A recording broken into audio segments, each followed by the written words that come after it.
कि आप हर माँ बाप का परम धर्म परम कर्तव्य है कि आप लोग अपने पुत्र को भागवत जरूर सुनवाएं। क्या सुनवाएं? किसको सुनवाएं? आप अपने पुत्र को भागवत जरूर सुनवाएं। क्यों? स्कूल में शिक्षा है। स्कूल में क्या है? क्या है? स्कूल में शिक्षा है, पर भागवत में संस्कार है।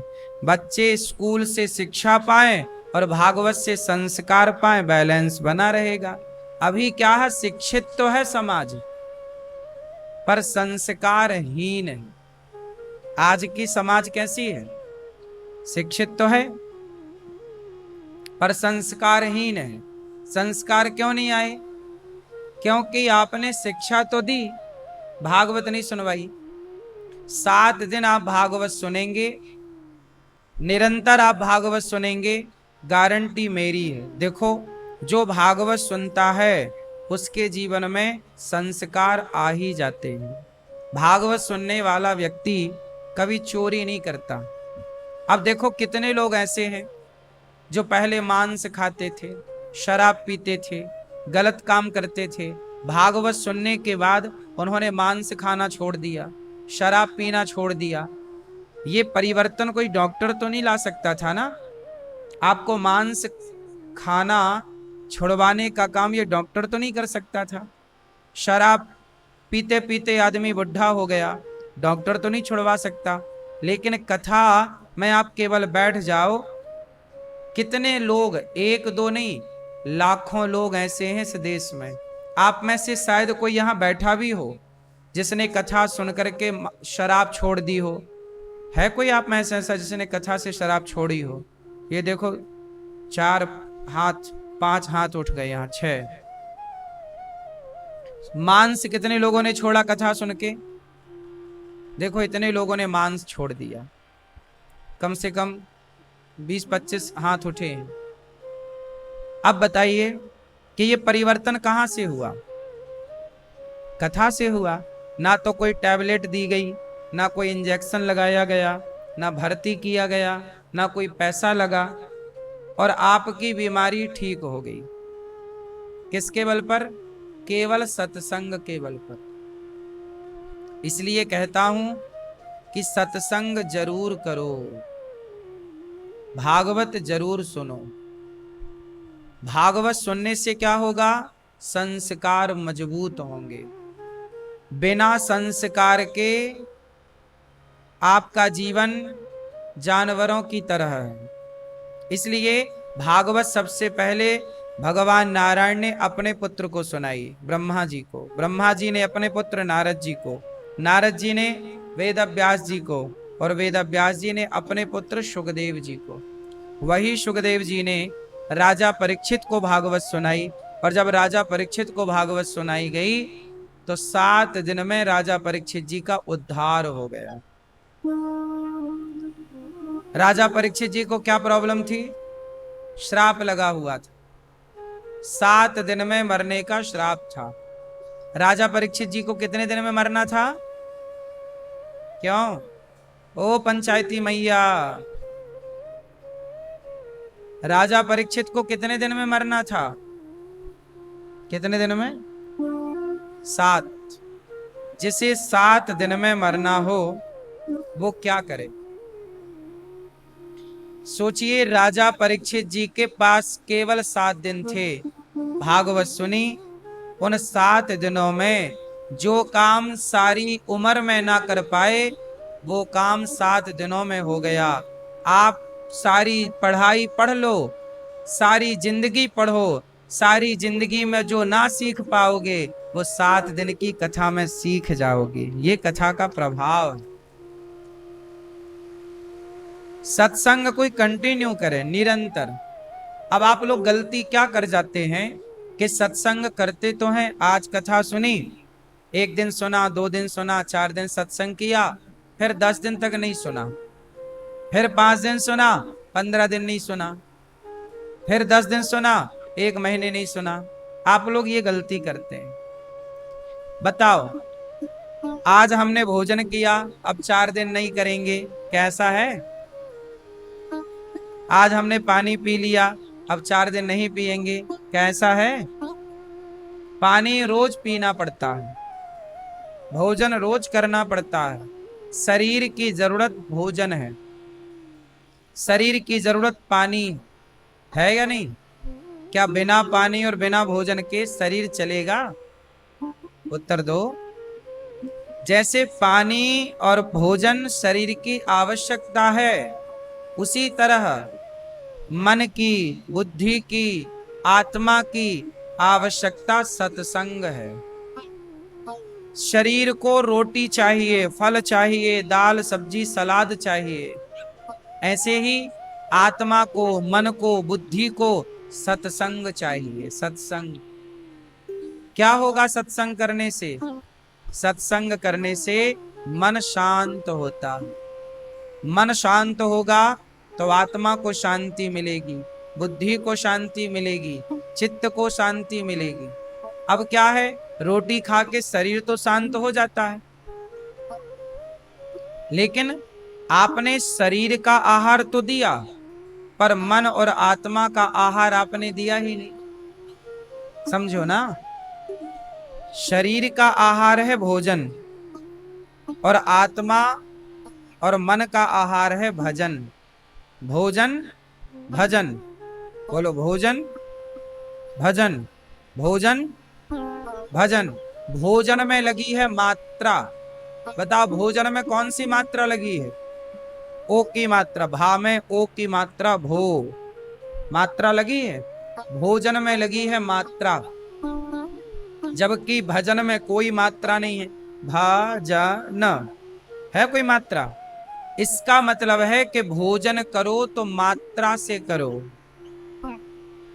ज्यादा खाओगे बीमार पड़ जाओगे। भोजन करो तो मात्रा से करो, और भजन करो तो बिना मात्रा का करते रहो, करते रहो। कोई इसकी हिसाब किताब नहीं, कितना ही होना चाहिए, जितना अधिक से अधिक। भोजन अधिक कर लोगे मर जाओगे, बोलो हाँ। पर भजन अधिक कर लोगे तो तर जाओगे। ज्यादा खाओगे तो मर जाओगे, और भजन को ज्यादा किया तो तर जाओगे। अच्छा, भजन करने से क्या होता है? कथा सुनो, कथा सुनना ही भक्ति है। भक्ति का मतलब क्या है? माला जप रहे हैं, ये भी भक्ति है। पर आप 3 घंटे बैठ के कथा सुन रहे हैं, ये भी तो आप भक्ति कर रहे हैं। भगवान का गुणगान सुन रहे हैं, भागवत सुन रहे हैं, मतलब आप भक्ति कर रहे हैं। और ये जो भक्ति का पुण्य है, कहते ना, आग सब कुछ जला सकती है। आग सब कुछ जला सकती है, पर आग में इतनी ताकत नहीं कि वो भक्त की भक्ति को जला सके, पुण्य को जला सके।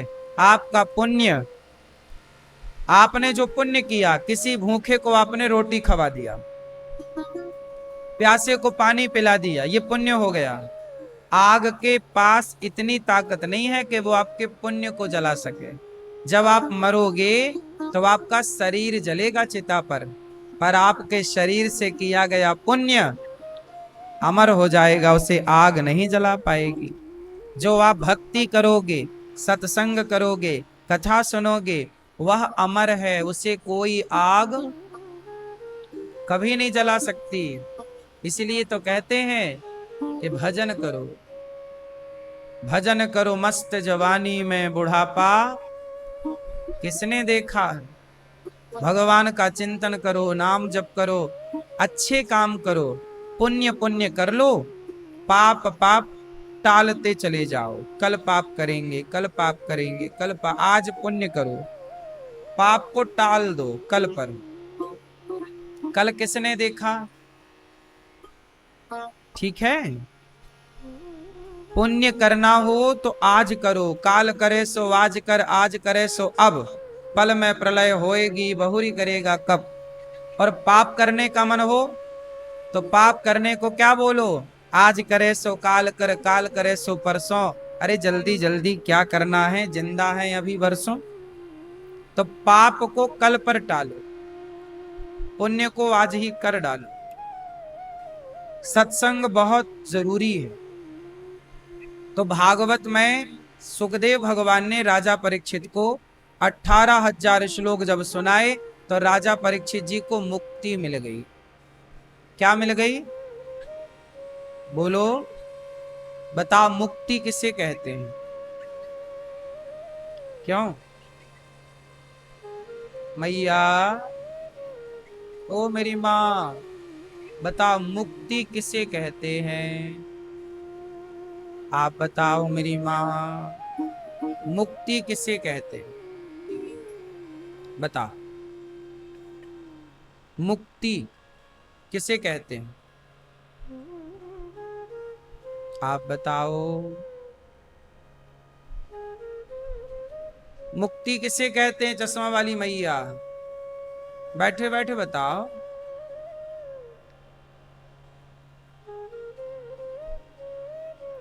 अच्छा, मुक्ति मरने के बाद मिलती है कि जिंदा भी मिल सकती है?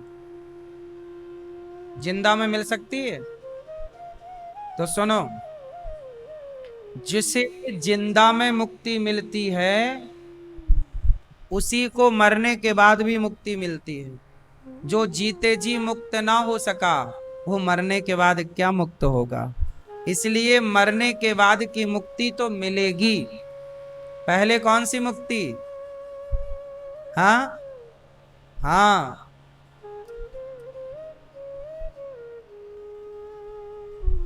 पहले जीते जी, हमें पहले जीते जी मुक्ति को पाना है। मरने के बाद तो मिल ही जाएगी, जाएगी कहां भाग के। मुक्ति को पाना कोई कठिन काम थोड़ी है। पहले मुक्ति पाना है किससे? चलो, जीते जी मुक्ति किससे? अपने क्रोध से मुक्ति। किससे मुक्ति? आप में से कितने लोगों के पास क्रोध नाम की बीमारी है? कितने लोग बीमार हैं क्रोध से? पहले हाथ उठा के दर्शन दो। किस किस को क्रोध आता है?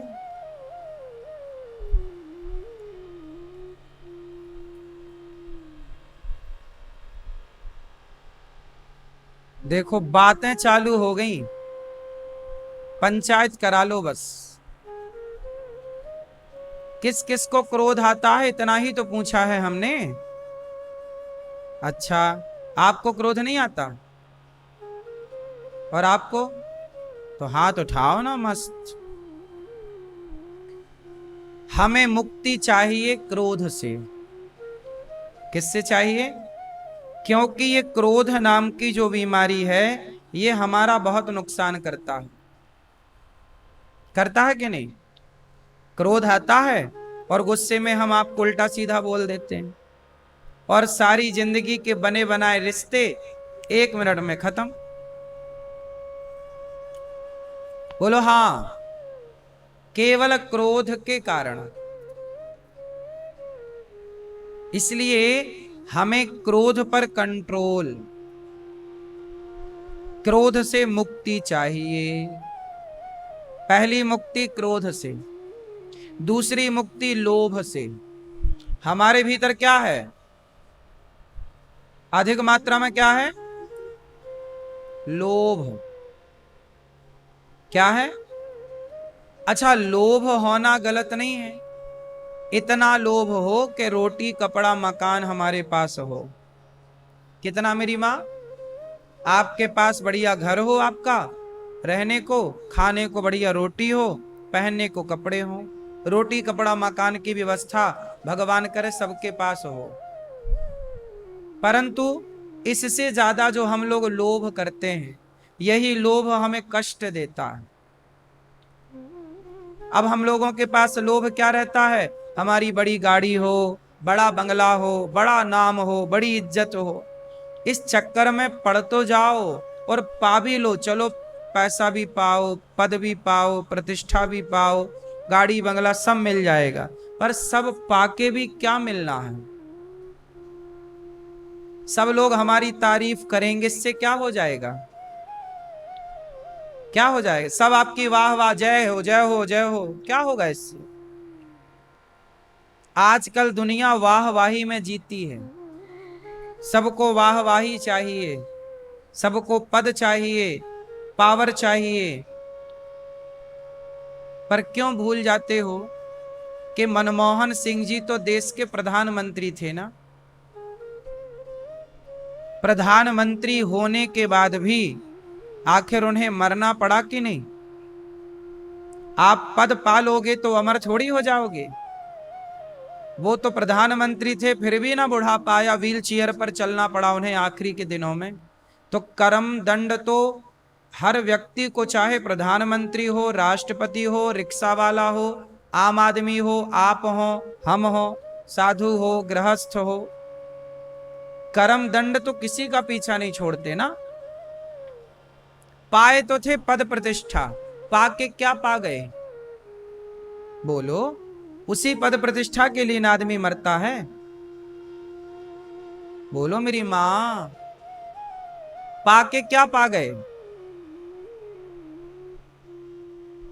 बोलो। इसलिए आदमी केवल परेशान ही होता है। मैं परेशान होता रहूं, चलो मैं परेशान होता रहूं पैसे के लिए। टाटा जी कितने पैसे वाले थे। अभी टाटा जी कुछ, अभी मृत्यु हो गई हमारे टाटा जी की। उनके जितना पैसा भला किसके पास होगा? लेकिन इतना पैसा पाके भी क्या पाए? अमर हो गए क्या? बुढ़ापा नहीं आया क्या? कष्ट नहीं मिला क्या?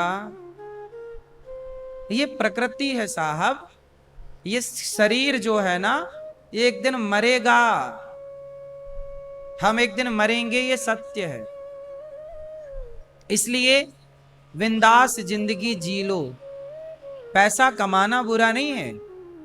हम ये बिल्कुल नहीं कह रहे हैं कि पैसे ना कमाओ, कमाओ, पर पैसे कमाओ तो पैसे क्यों कमाओ? कि हम किसी के काम आ जाएं। पैसे कमाओ किसी की भूख मिटाने के लिए कमाओ, किसी का तन ढकने के लिए कमाओ, किसी प्यासे की प्यास बुझाने के लिए कमाओ। इसलिए पैसे ना कमाओ कि पैसे कमा के तुम एक बंदूक खरीदो और जाके ठा करके मार दो किसी को। भाई पैसे से रोटी भी आती है और बंदूक भी आती है। बोलो हाँ। फ्री में ना बंदूक मिलेगी ना रोटी मिलेगी। अब पैसे सब कमा रहे हैं। पैसे तो देखो हम भी कमाते हैं, लेकिन हम पैसे कमाते हैं और देखो गौरी गोपाल में हजारों लोग निःशुल्क पेट भर भोजन करते हैं। सबका प्रसाद चलता है, यहाँ रोटी बंटती है। तो पैसे कमाओ, हॉस्पिटल बनाओ, मरीजों की सेवा करो। आदमी ना जब पैसे कमाता है तो वो अंधा हो जाता है, उसे पैसा दिखता है। अब ये बताओ कि जितने पैसे वाले हैं इनके पास क्या कमी है? ये अपने पैसे का क्या करेंगे भविष्य में? अरे ये अपने पैसे से स्कूल बनाएं, यूनिवर्सिटी बनाएं, हॉस्पिटल बनाएं, भूखे के लिए अन्न क्षेत्र चलाएं, यही ना पैसे का उपयोग है। कमा कमा के तो रख के टाटा जी भी चले गए, कमा कमा के रख के तो चले गए। कुछ हिस्से में उन्होंने पुण्य किया भी होगा, तो जो पुण्य किया होगा वो पुण्य उनके संग चला गया, बाकी तो सब यहीं धरा रह गया ना। कहते ना खाया पिया अंग लगेगा। खाया पिया, जोर से खाया पिया अंग लगेगा, दान दिया संग चलेगा और बचे खुचे में जंग लगेगा। यही रीति है। ये संसार की सत्यता यही है कि खाओ पियो अंग लगे, दान दो तो संग चले, और बचे खुचे पे अब देख लो।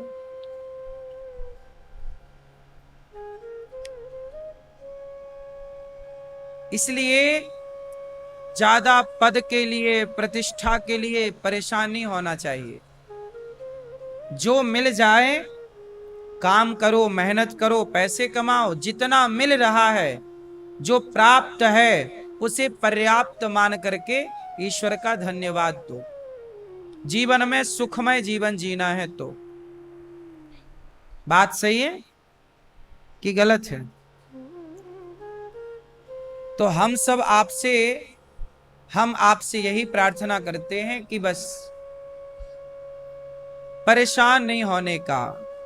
आप अमीर हैं तो भी परेशान मत रहिए, और गरीब हैं तो भी परेशान मत रहिए। जितना आपके पास है उसको पाकर ईश्वर की तरफ देखना चाहिए कि विधाता, मैं तो इसके योग्य भी नहीं था, आपकी कृपा ने मुझे इस लायक बना दिया कि आज ये सब कुछ है। सबसे बड़ी दौलत क्या है? आप बताओ, सबसे बड़ी दौलत क्या है? बताओ, सबसे बड़ी दौलत क्या? सबसे बड़ी दौलत तो है, जैसा कि हर बार हम बताते हैं, संतोष। लेकिन यहां एक चीज और आपके लिए समझनी है, और वो केवल ये है कि सबसे बड़ी दौलत है आज्ञाकारी पुत्र और आज्ञाकारी पत्नी और चरित्रवान पुरुष। यदि आपका पति चरित्रवान है, जितनी स्त्रियां यहां बैठी हैं, आपका पति यदि चरित्रवान है, मतलब आपके सिवा वो किसी और स्त्री को नहीं देखता गलत नजर से। यदि आपका पति चरित्रवान है, आपकी पत्नी चरित्रवान है और आज्ञाकारी है, और आपका बेटा भी आज्ञाकारी है, बेटी भी आज्ञाकारी है, तो आप इस धरती में सबसे अमीर हैं। यदि आपकी पत्नी, पति, पुत्र ऐसे हैं, और आपका बेटा आज्ञाकारी ना हो, आपकी बेटी आज्ञाकारी ना हो, आप बुलाओ यहां, वो जाए वहां, तो फिर वो माँ बाप बड़े गरीब हैं जिसकी संतान आज्ञाकारी नहीं।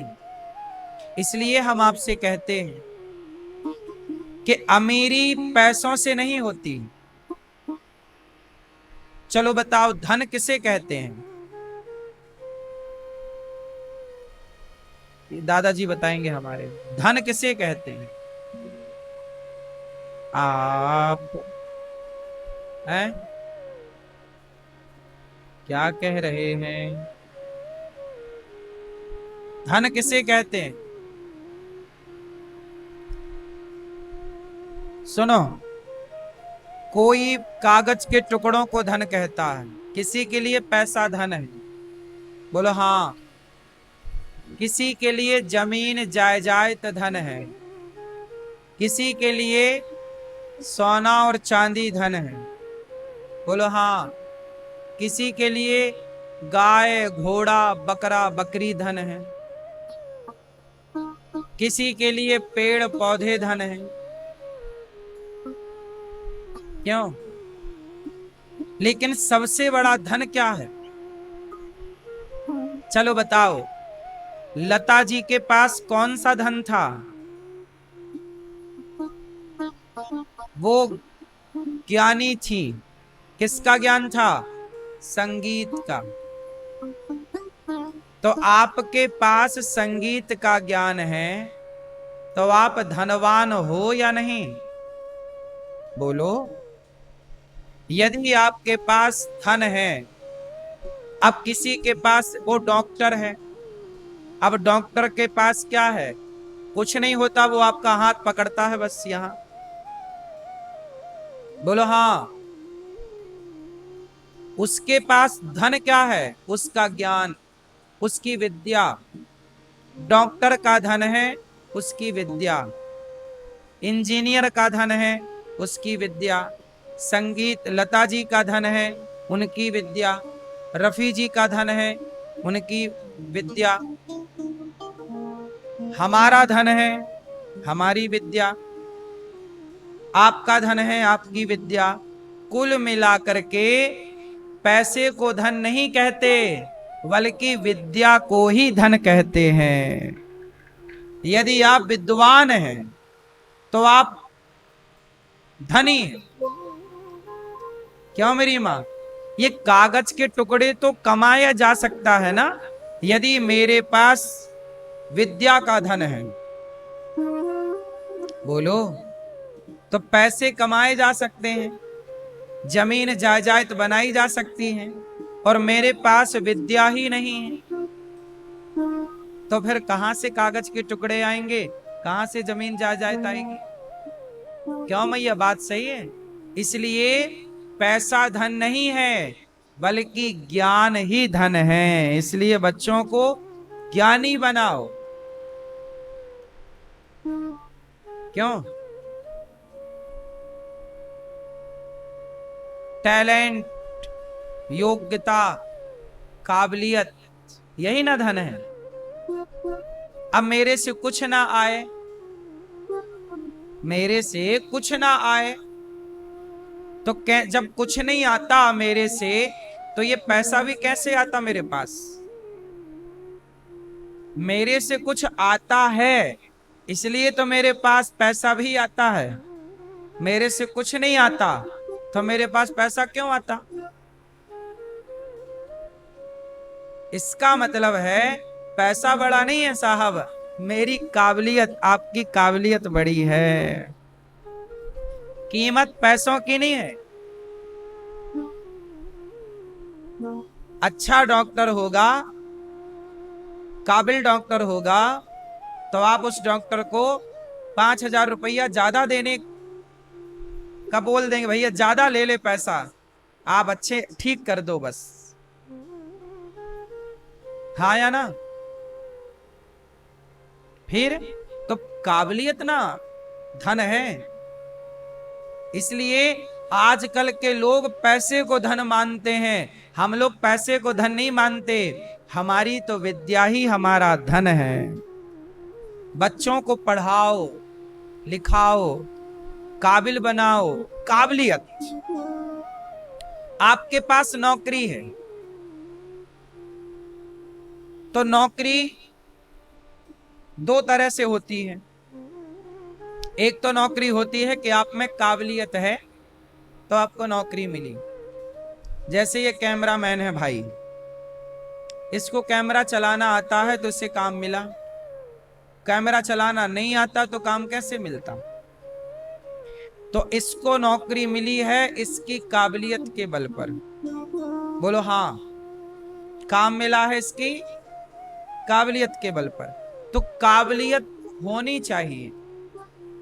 यदि आप किसी के यहां काम भी करते हैं तो आप में काबिलियत हो। अब आपके अंदर काबिलियत कुछ नहीं है तो काम कहां करोगे? सामने वाला क्या कराएगा आपसे? कुछ काम देते हैं आपको, आप कर ही नहीं पाते। भाई आपकी खुद की काबिलियत क्या है ये बताओ। यदि आपके अंदर काबिलियत है तो आप जहां जाओगे वहां आप अपना कुछ करके दिखाओगे, पर आप कुछ भी नहीं कर पा रहे हैं तो फिर कितने दिन रहोगे? कौन कितने दिन रखेगा आपको? इसलिए आप किसी पर बोझ मत बनिए। आज हमारी जनता जो है, हमारे देश में 150 करोड़ लोग रहते हैं। 150 करोड़ लोगों में अधिक लोग कैसे हैं? बोझ बन के रहते हैं। किस पर बोझ है? अपने माँ बाप पर ही बोझ है। कुछ नहीं कमाते, कुछ नहीं करते, कुछ काबिलियत नहीं है, बाप के टुकड़ों पर पलते रहते हैं।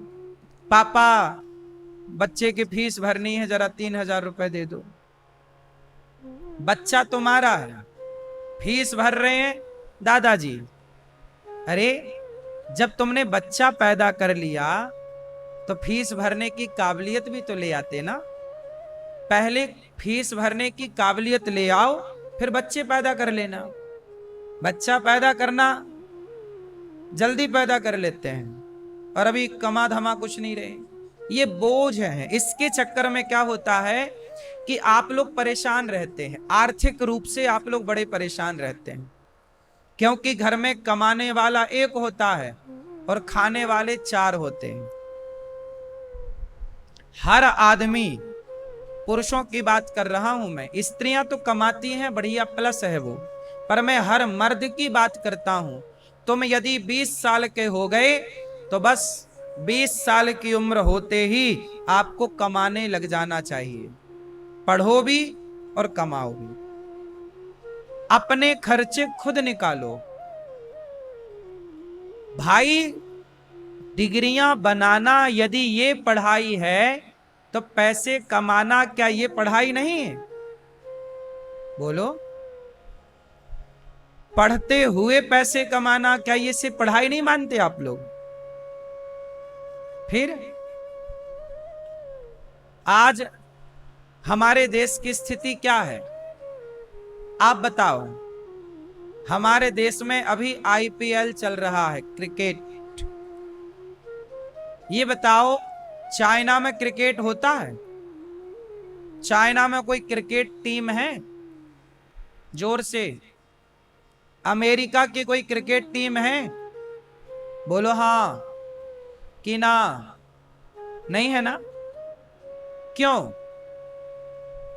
जिनकी अर्थव्यवस्था अच्छी है उन्होंने क्रिकेट टीम नहीं बनाई, क्योंकि वो बुद्धिमान है।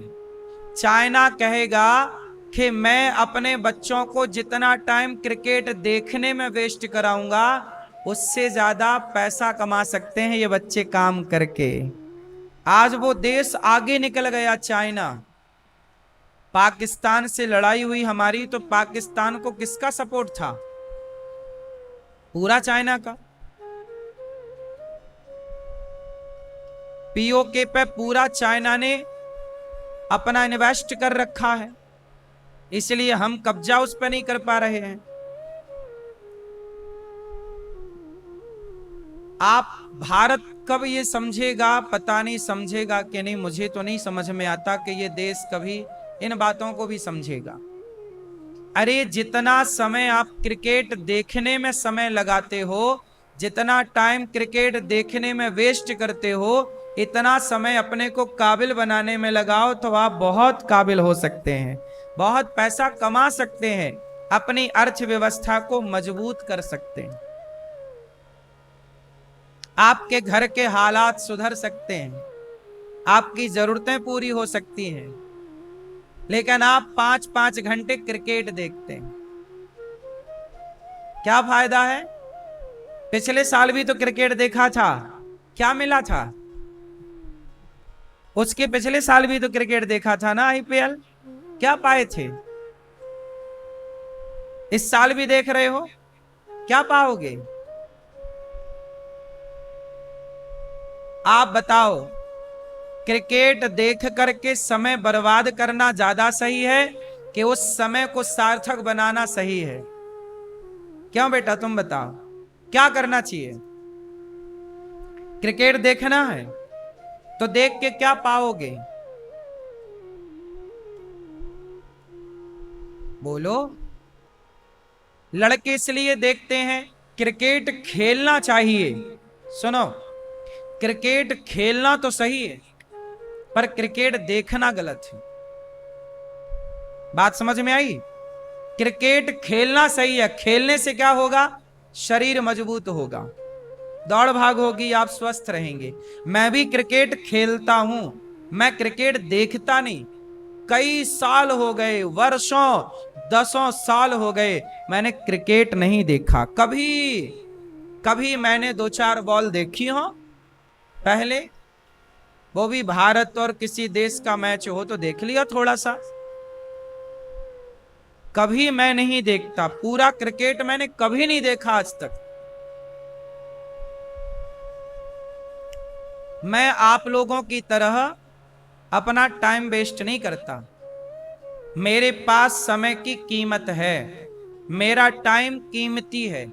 आपने अपने टाइम को कीमती बनाया ही नहीं। जो व्यक्ति अपने टाइम को कीमती नहीं मानता और नहीं बनाता, टाइम फिर उसे कीमती नहीं बनाता कभी। आपकी कीमत कब होगी? जब आप टाइम की कीमत समझेंगे। आपकी कीमत कभी नहीं होगी। आप टाइम को वेस्ट करते हैं, बर्बाद करते हैं। क्यों? समय जो है ये, इसे कोई पकड़ नहीं सकता ना।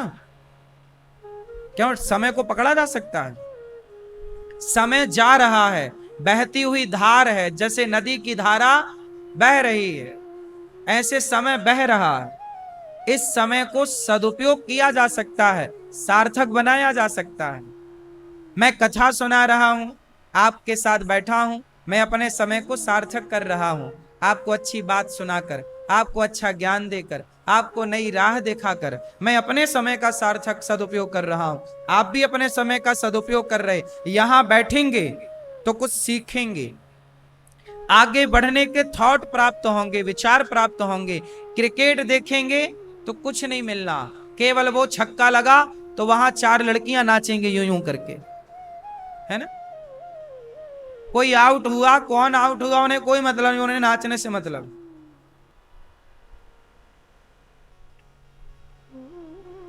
इसलिए समझदार कौन? समय के पास इतना समय नहीं है कि समय आपको फिर से समय दे सके। समय के पास इतना समय नहीं है कि समय आपको फिर से समय दे सके। इसलिए जो समय मिला है उसे सार्थक कर लेना आपकी समझदारी है, और उसे बर्बाद कर देना आपकी सबसे बड़ी मूर्खता है। क्यों? समझ में आई? तो क्रिकेट देखना सही है या गलत है?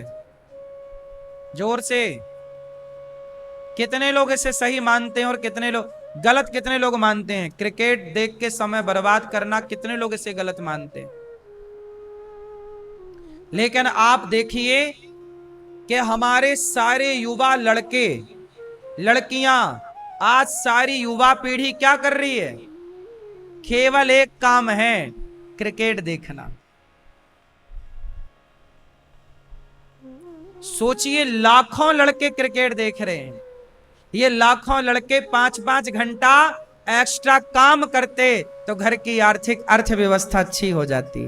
5 घंटे तुम काम भी करते ना कहीं तो कुछ पैसे आ जाते, उससे तुम्हारे घर में आर्थिक स्थिति अच्छी हो जाती। क्यों जी? बात सही है। मजदूर 8 घंटे कमाता है, 7 घंटे 8 घंटे काम करता, 500 मिल जाते हैं। तुम 5 घंटे भी काम करते तो मतलब 300 रुपए तुम्हारे मजदूरी के हिसाब से। तुम टैलेंटेड हो, कुछ काबिलियत है तो तुम 1000 रुपए भी कमा सकते हो उस 5 घंटे में। बोलो हाँ। तुम में और काबिलियत है तो 5 घंटे में आप 5000 भी कमा सकते हो, हाँ या ना? तो जो समय आप पैसे कमाने में लगने चाहिए थे आपके, वो समय आपने फिजूल में खर्च कर दिया। और आप कहते हो कि हम पढ़े लिखे हैं। इसे पढ़ा लिखा नहीं कहते दोस्तों, इसे गंवार कहते हैं हमारी सामान्य भाषा में। तुम गंवार हो एक नंबर के। जो अपने टाइम को बर्बाद करे वो सबसे बड़ा गंवार है। सबसे बड़ा समझदार वो जो अपने हर सेकंड का सदुपयोग करना जाने। क्यों जी? बात सही है। क्या कहते हैं आप? समय को गवाना सही है कि सार्थक करना सही है? फिर कितने लोग मेरी बात से सहमत हैं? तो अपने छोरा छोरियों को मेरी बात सुनाना कि टाइम बर्बाद ना किया करे। समय बड़ा बलवान है, समय जिताता है और समय हराता है। कहते ना, अर्जुन जीत गए महाभारत, पर महाभारत जीतने वाले अर्जुन हार गए जंगल के कोल भीलों से। क्यों हार गए? पुरुष बली नहीं होते हैं, समय होत बलवान, भीलन गोपी लूट लई, वही अर्जुन वही बाण। कल आपका समय अच्छा था, आप जीत गए। समय बुराया, हार गए। ना आप कभी जीतते हैं, ना आप कभी हारते हैं। हमेशा समय जिताता है, हमेशा समय हराता है। लोगों को गलतफहमी हो जाती है कि हम जीत गए, हम नहीं जीते। हमारा समय सही है बस। और समय जरा विपरीत होगा तो आप तो होंगे, पर आप वहां ना होंगे जहां थे, क्योंकि तब समय था, अब समय नहीं है। इसलिए आपकी कोई वैल्यू नहीं है, आपके समय की वैल्यू है। बात सही है? इसलिए समझदार बनो। अर्जुन हार गए जंगल के भीलों से, वही गांडीव, वही अर्जुन, वही बाण हार गए, क्योंकि वो समय कुछ और था, ये समय कुछ और है।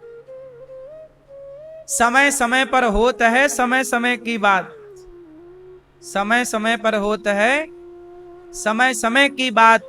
राम जन्म का दिन बड़ा और कृष्ण जन्म की रात, ये समय समय की बात है कि कभी का दिन बड़ा होता है, सर्दियों में रात बड़ी होती है, तो गर्मियों में दिन बड़ा होता है।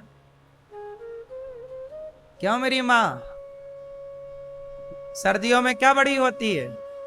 रात, और गर्मियों में दिन बड़ा है। तो ये समय की बात है।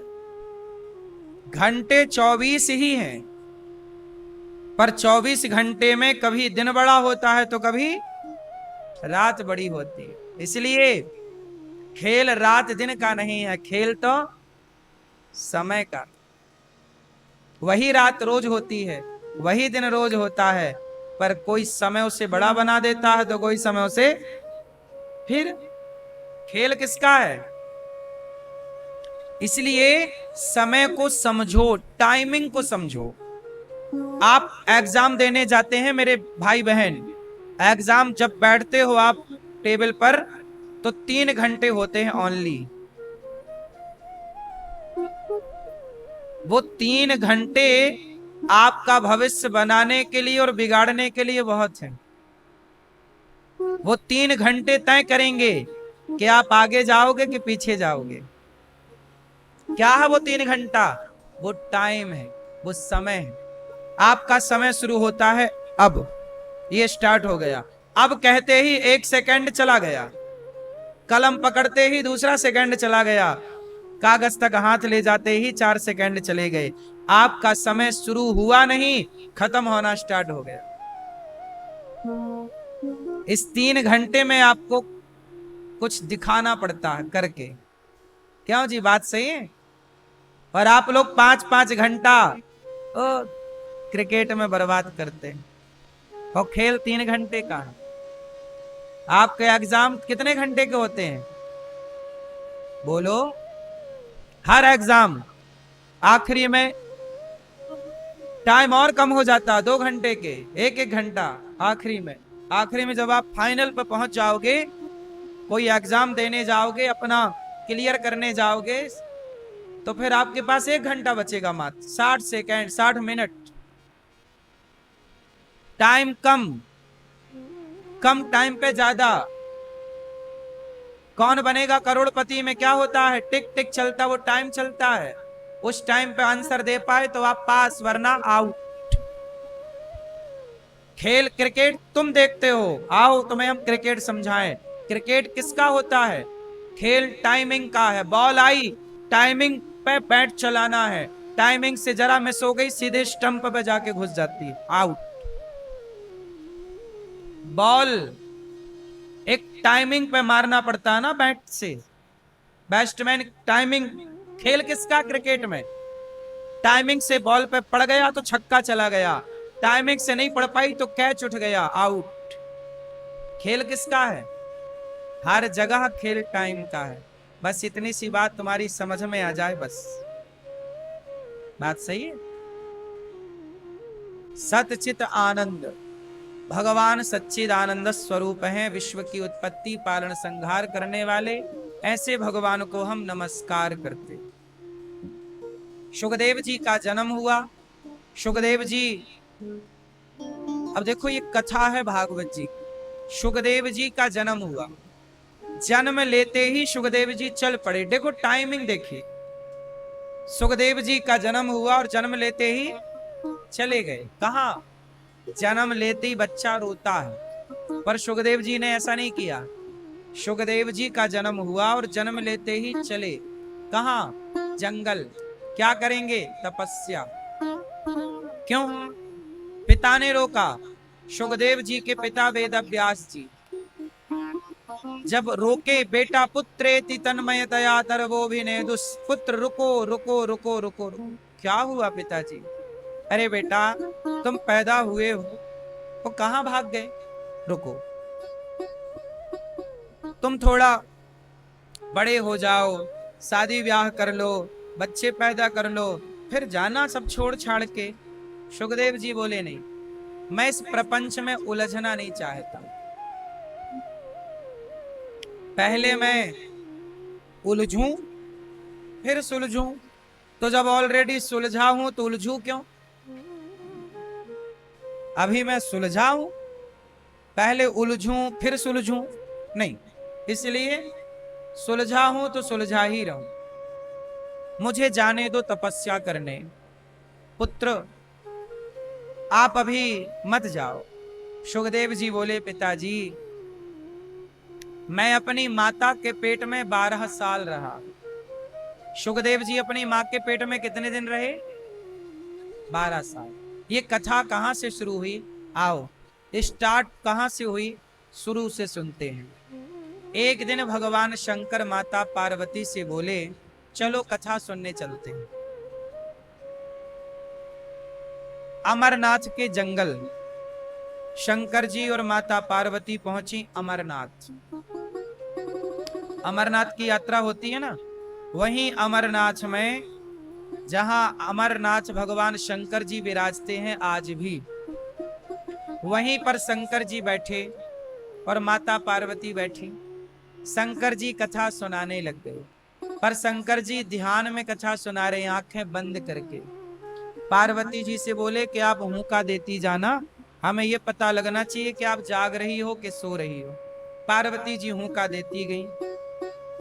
पार्वती जी को नींद आ गई, माता जी सो गई। बगल में एक तोता था, तोता मिट्ठू।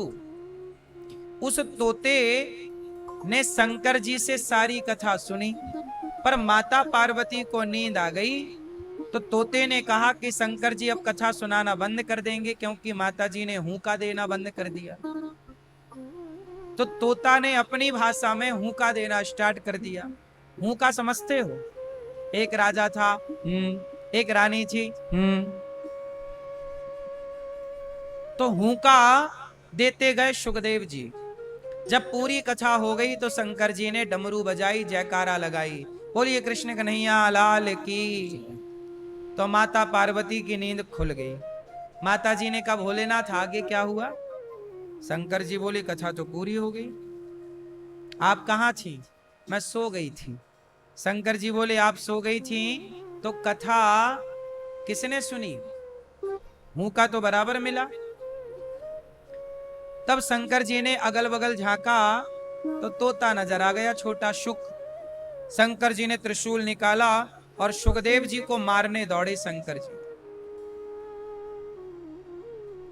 वो उड़ता उड़ता बद्रीनाथ आ गया, अमरनाथ से बद्रीनाथ आ गया। सरस्वती नदी के किनारे वेद व्यास जी की पत्नी अपने बाल सुलझा रही थी धूप में, उनको जमहाई आ गई।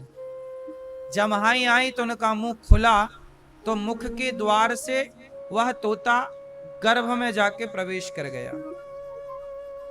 शंकर जी आए, देवी हमारा चोर यहां आया है, आप कृपया उसे हमारे हवाले कर दें। व्यास जी की पत्नी बोली कि शंकर जी आपकी चोरी हो गई। क्या चोरी हो गई आपकी? आपके पास तो कुछ है ही नहीं। तब शंकर जी ने कहा कि हमारे पास है भगवान की कथा और हमारा वही धन है, पायो जी मैंने राम रतन धन। हम भक्तों के पास तो भगवान के नाम के अतिरिक्त, कथा के अतिरिक्त कोई धन दूसरा है ही नहीं। शंकर जी बोले हमारा धन चुरा लिया, कथा पीछे से सुन ली। कौन सी कथा? बोले अमर कथा। व्यास जी की पत्नी बोली हे भोलेनाथ आप कितने भोले हैं, जब तोते ने अमर कथा सुन ही ली तो वो मरेगा कैसे, और आप मार डालोगे तो अमर कथा की फिर महिमा नष्ट ना हो जाएगी कि भाई देखो अमर कथा सुनी पर मर गए। शंकर जी चुपचाप वापस कैलाश चले गए। वो तोता अपनी मां के पेट में कथा सुना शंकर जी से, और 12 साल तक मां के पेट में शंकर जी से सुनी हुई कथा का चिंतन करता रहा। भगवान का चिंतन, कथा किसकी सुनी? भगवान की। तो भगवान का चिंतन करते करते 12 साल में वह तोता भगवान के जैसा हो गया। आप जिसका चिंतन करते हैं आप वैसे हो जाते हैं, आप वैसे ही दिखते हैं जिसका आप चिंतन करते हैं। फिर क्या हुआ? 12 साल बाद व्यास जी ने अपने पुत्र से कहा बेटा बाहर निकल आओ, तुम्हारी मां को बड़ी पीड़ा हो रही है। सुखदेव जी बोले बाहर आऊंगा तो भगवान की माया बड़ी प्रबल है, पकड़ लेगी। तब बाहर नहीं आए। तब भगवान नारायण ने आकर कहा कि सुखदेव बाहर आओ, मेरी माया तुम्हें कभी नहीं पकड़ेगी। तब सुखदेव जी 12 साल बाद बाहर मां के गर्भ से आए और सीधा तपस्या करने चले गए। तब पिता रोक रहे हैं कि बेटा शादी ब्याह कर लो। बोले नहीं, ये माया बड़ी प्रबल है। आप लोग एक बार उलझते हैं ना तो उलझते ही चले जाते हैं, सुलझते नहीं हैं। जबकि सिस्टम क्या है? उलझना और फिर सुलझना। आप शादी ब्याह करो, बच्चे पैदा करो, बच्चों का ब्याह कर दो, फिर बच्चों से मन हटाओ, आप सुलझ गए। मन भगवान में लगाओ, आप सुलझ गए। लेकिन आपके बेटा बेटी का ब्याह हो जाने के बाद भी आपका मन घर गृहस्थी में लगा रहता है, आप और उलझते चले जाते हैं। पहले आप अपने बारे में सोचते हैं, फिर पत्नी आ जाने से पत्नी के बारे में सोचते हैं, फिर पुत्र हो जाने से पुत्र के बारे में सोचते हैं, और फिर आप अपने बारे में कभी नहीं सोचते। सारी जिंदगी बेटा बेटी के बारे में सोचते सोचते मर जाते हैं। कभी अपने बारे में तो सोच लो। क्यों मेरी माँ? आज आप लोग किसके बारे में सोचते हैं? बोलो। अपने बच्चों के बारे में, अपनी बेटी के। जबकि आपकी बेटी का आपने ब्याह कर दिया, जबकि आपके बेटे का आपने ब्याह कर दिया, तो अब क्यों सोच रहे हो? अब तो आप अपने बारे में सोचो कि आपका कल्याण कैसे हो, आपका भला कैसे हो, आपका ईश्वर से संबंध कैसे जुड़े, आपका रिश्ता भगवान से कैसे जुड़े। आप अपने बारे में नहीं सोचते। बच्चों के बारे में सोच सोच के आप मर जाते हैं, अगला जन्म बिगाड़ लेते हैं, फिर आपको 84 का चक्कर मिलता है, फिर जन्म मृत्यु मिलती है। इसलिए हमने कहा कि पहले जीते जी मुक्त होना सीखिए, क्रोध से मुक्ति पाइए, लोभ से मुक्ति पाइए, अभिमान से मुक्ति पाइए। जब आप अभिमान को त्याग दोगे, क्रोध को त्याग दोगे, जब क्रोध और अभिमान से मुक्ति मिल जाएगी, पराई नारी पराई पुरुष से आप मुक्त हो जाओगे, वासनाओं से, तब आपको मरने के बाद मुक्त होने से कोई रोक थोड़ी सकता है। अभी आप लोग बेटा बेटी में उलझे पड़े हैं, जबकि बेटा बेटी का ब्याह हो गया, फिर भी आप मुक्त नहीं हो पा रहे, पोता पोती के बारे में सोच रहे हैं। काहे इतना प्रपंच पाल के रखते हो? मुक्ति अब नहीं तो कब? क्यों मैया बताओ। आप में से कितने लोग यहां ऐसे हैं जिनकी बेटी और बेटों का विवाह हो चुका है? जिनकी बेटी और बेटों का विवाह हो गया वो हाथ उठा के बताएं। बेटी बेटों का विवाह हो गया? हो गया। अब बताओ, अब आप मुक्त हो कि बंधे हो? तो मुक्ति पाओ ना, जिम्मेदारियां तो हो गई ना पूरी। बस अब बेटा बेटी अपना जाने, उनको सौंपो, चलो तुम जानो। सुनो, तुम बाप हो ना, तुम माँ हो ना, तुम्हें चिंता तो होती है बच्चों की, ठीक भी है। पर ये बताओ, तुम कितनी भी चिंता करो, पर बेटा बेटी के भाग्य का सुख और दुख उन्हें ही भोगना पड़ेगा। तुम बाप होकर भी, तुम माँ होकर भी कुछ कर ना पाओगी। जनक जी तो इतने बड़े राजा थे, पर बेटी के भाग्य में दुख आया तो क्या जनक जी ने कुछ कर लिया? सीता माँ को दुख उठाना पड़ा कि नहीं? बोलो। राम के भाग्य में दुख आया तो क्या राम के पिताजी उसे मिटा पाए? मैं बाप हूं बच्चों का, मां हूं बच्चों की। आप बाप हैं, आप मां हैं, लेकिन माँ बाप होकर के भी क्या आप अपने बच्चों का दुख दूर कर सकते हैं? कर सकता हर बाप तो कोई बेटा दुखी ना होता। कर सकती हर माँ बच्चों का दुख दूर तो कोई बेटी।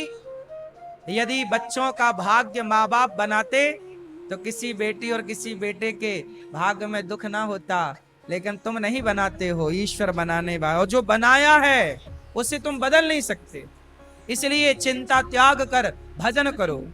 शायद तुम्हारे पुण्य से, तुम्हारे ईश्वर की शरणागति से बेहतर हो जाए भाग्य बच्चों का।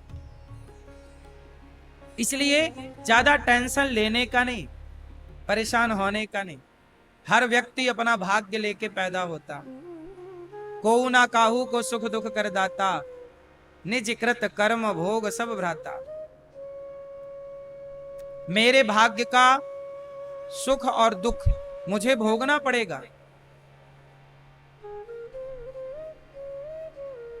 आपके भाग्य का आपको भोगना पड़ेगा।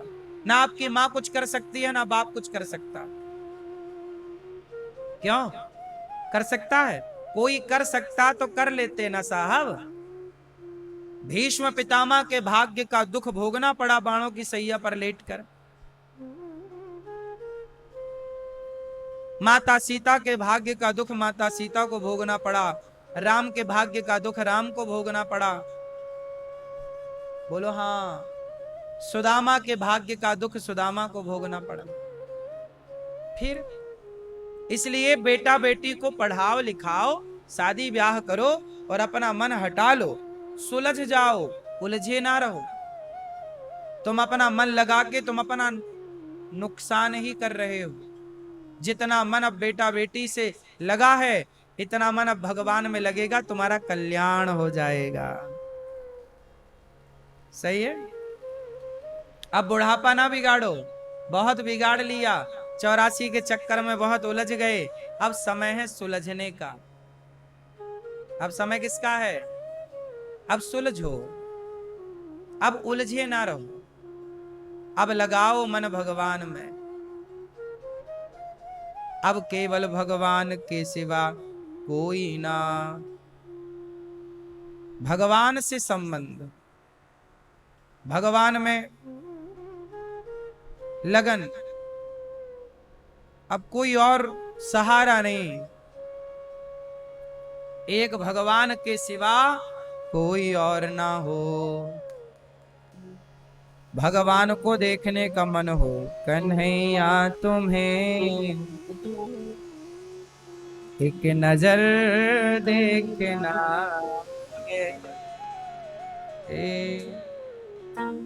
कन्हैया तुम्हें। अब देखो क्या हो मन, कहाँ हो मन? अब किसे देखना? बेटी को देख लिया। आप लोग क्या कहते हैं? बेटी बहुत दिन से देखा नहीं, एक बार आ जाओ देख लें। पोता पोती को बड़े दिन से देखा नहीं, आ जाओ देख लें।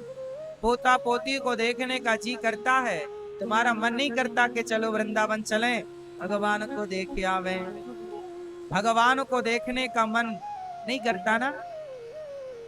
करो, मन को लगाओ, भगवान से अब तुम्हारा कल्याण है, बेटा बेटी से नहीं। सुखदेव भगवान को नमस्कार करते हैं। आगे 88,000 संत बैठे हैं। सूत जी आए, सबने खड़े होकर वंदन किया। ये भागवत जो आप सुन रहे हैं, सूत जी कहते हैं कि देवताओं को भी सुखदेव जी ने भागवत नहीं सुनाई। एक बार देवता अमृत लेकर आए, बोले हमें कथा सुना दो। सुखदेव जी बोले आपको नहीं सुनाएंगे, आप अधिकारी नहीं। भैया बैठ जाओ मेरी माँ। भागवत सुनने का अधिकारी कौन है और कौन नहीं? भागवत कौन सुने और कौन ना सुने? सुनो, सब बैठ जाओ। ओ भैया बैठो। अच्छा ये बताओ, परमाणु बम रखने के अधिकारी सभी देश हैं या नहीं? पाकिस्तान ने रख लिया तो रोज धमकी देता रहता है। गलत आदमी के हाथ में कोई पावर आ जाए तो वो उसका सदुपयोग नहीं करता, दुरुपयोग करता। उसी तरह ज्ञान भी यदि गलत व्यक्ति के हाथ लग जाए तो वो गलत व्यक्ति उस ज्ञान का मिसयूज करता है। बोलो हाँ, हाँ कि ना? जैसे कुछ ज्ञान ऐसा है जो सबके लिए नहीं, पर सब लोग जान गए, और जान गए तो उसका मिसयूज कर रहे हैं। उदाहरण से बताओ वो कौन सा ज्ञान है जिस ज्ञान के सब लोग अधिकारी थे नहीं पर मिल गया? बताओ वो कौन सा ज्ञान है जिस ज्ञान के अधिकारी सब नहीं थे पर मिल गया ज्ञान? सुनो, वो कौन सा ज्ञान है मैं आपको बताता हूं। जैसे भगवान की मर्जी के बिना पत्ता नहीं हिलता। मेरे साथ बोलो, भगवान की मर्जी के बिना पत्ता नहीं हिलता। ये ज्ञान जो है, ये ज्ञान सबके लिए था ही नहीं, लेकिन ये ज्ञान चोरों के हाथ लग गया तो चोर लोग चोरी करते हैं और बोलते हैं भगवान की मर्जी के बिना तो पत्ता नहीं हिल रहा। चोरी खुद कर रहे हैं और आरोप किस पे लगा रहे हैं? अरे भगवान की मर्जी के बिना थोड़ी हमने चोरी की है।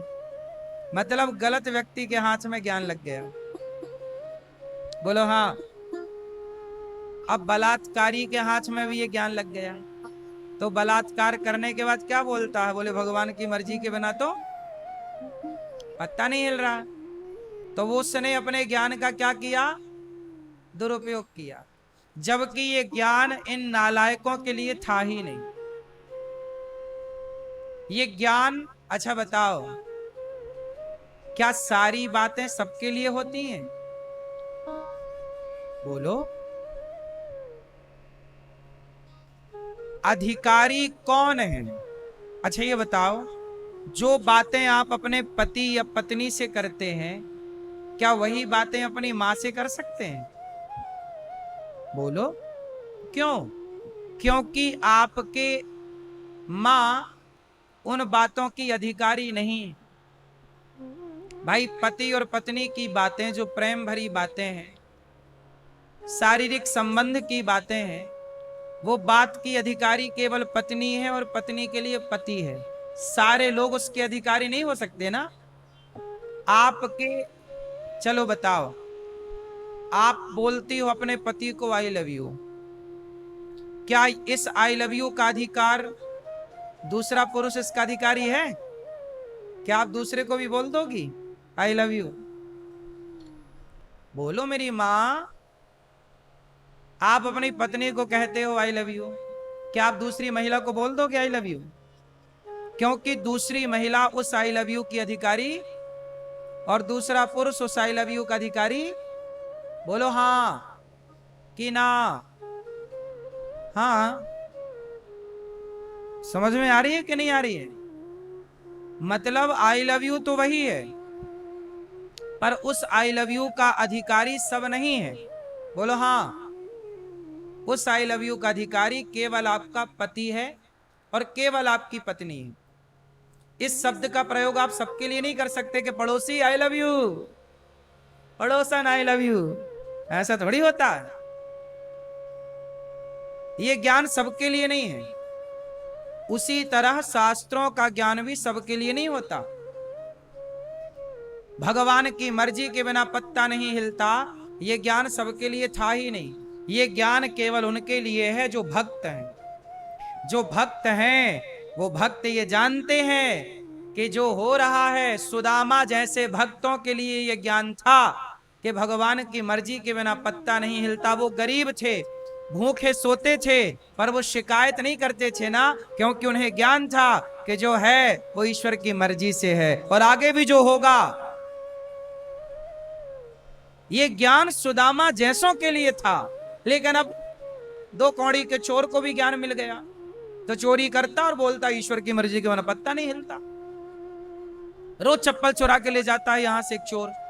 आज एक चोर आया खाने और बिजली के तार वार कहीं पड़े थे, यहां काम चला, तार भरा झोले में और जाने लग गया। ले ज्यादा उसको कहो अरे महाराज भगवान की मर्जी के बिना तो पत्ता नहीं हिलता, अभी तो कहते हो।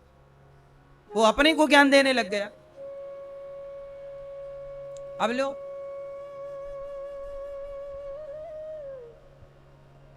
फिर गलत आदमी को ज्ञान मिल जाने से वो उसका मिसयूज करे। सुनो, ईश्वर की मर्जी के बिना पत्ता नहीं हिलता, ये बात सबके लिए नहीं है। किसके लिए है? जो भक्त भगवान के आश्रित हैं। अब यदि आप भगवान के भरोसे हैं, सच्चे भक्त हैं, तो क्या आप चोरी करोगे? आप गलत काम करोगे? नहीं करोगे। तो आपके लिए ये ज्ञान है कि देख तू गरीब है तो रो मत। सुदामा गरीब थे पर रोते थोड़ी थे, मैं गरीब हूं, हे भगवान तुम्हारा इतना बड़ा भक्त हूं, तुझे खाने को नहीं मिलता। सुदामा जी ने शिकायत थोड़ी की। मीराबाई के पति मर गए, मीराबाई के भोजराज मर गए, युद्ध में मारे गए। जब मारे गए तो लोग रोने लग गए, मीराबाई नहीं रोई।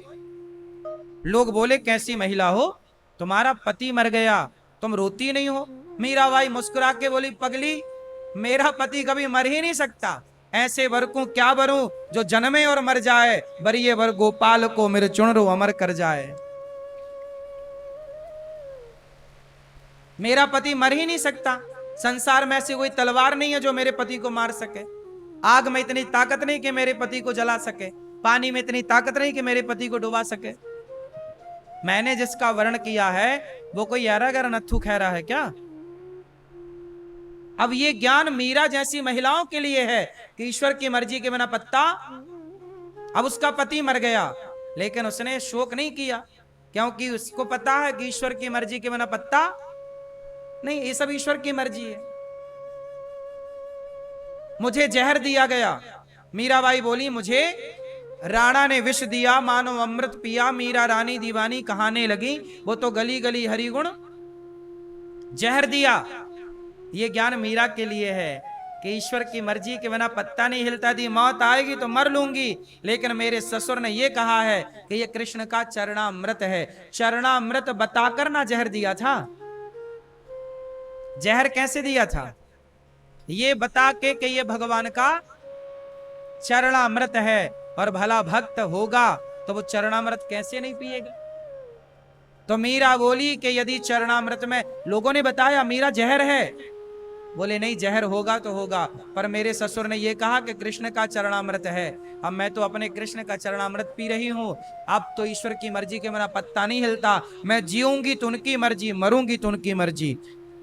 ये ईश्वर की मर्जी के बिना पत्ता नहीं हिलता। मीरा जैसी नारियों के लिए यह ज्ञान है, सुदामा जैसों के लिए ज्ञान है कि ईश्वर की मर्जी के बिना पत्ता नहीं हिलता। चोरों चक्कों के लिए ज्ञान नहीं था, लेकिन चोरों को भी मिल गया ज्ञान।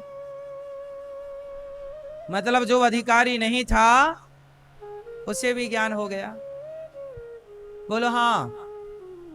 फिर अब वो चोर चोरी करके गया, अब बोला आप ही बताते हो ईश्वर की मर्जी के बिना पत्ता नहीं हिलता, तो हम कोई अपनी मर्जी से चोरी कर रहे हैं, तुम्हारा तार चुरा रहे हैं क्या? लो अपने को उपदेश देने लग गया। क्या करोगे?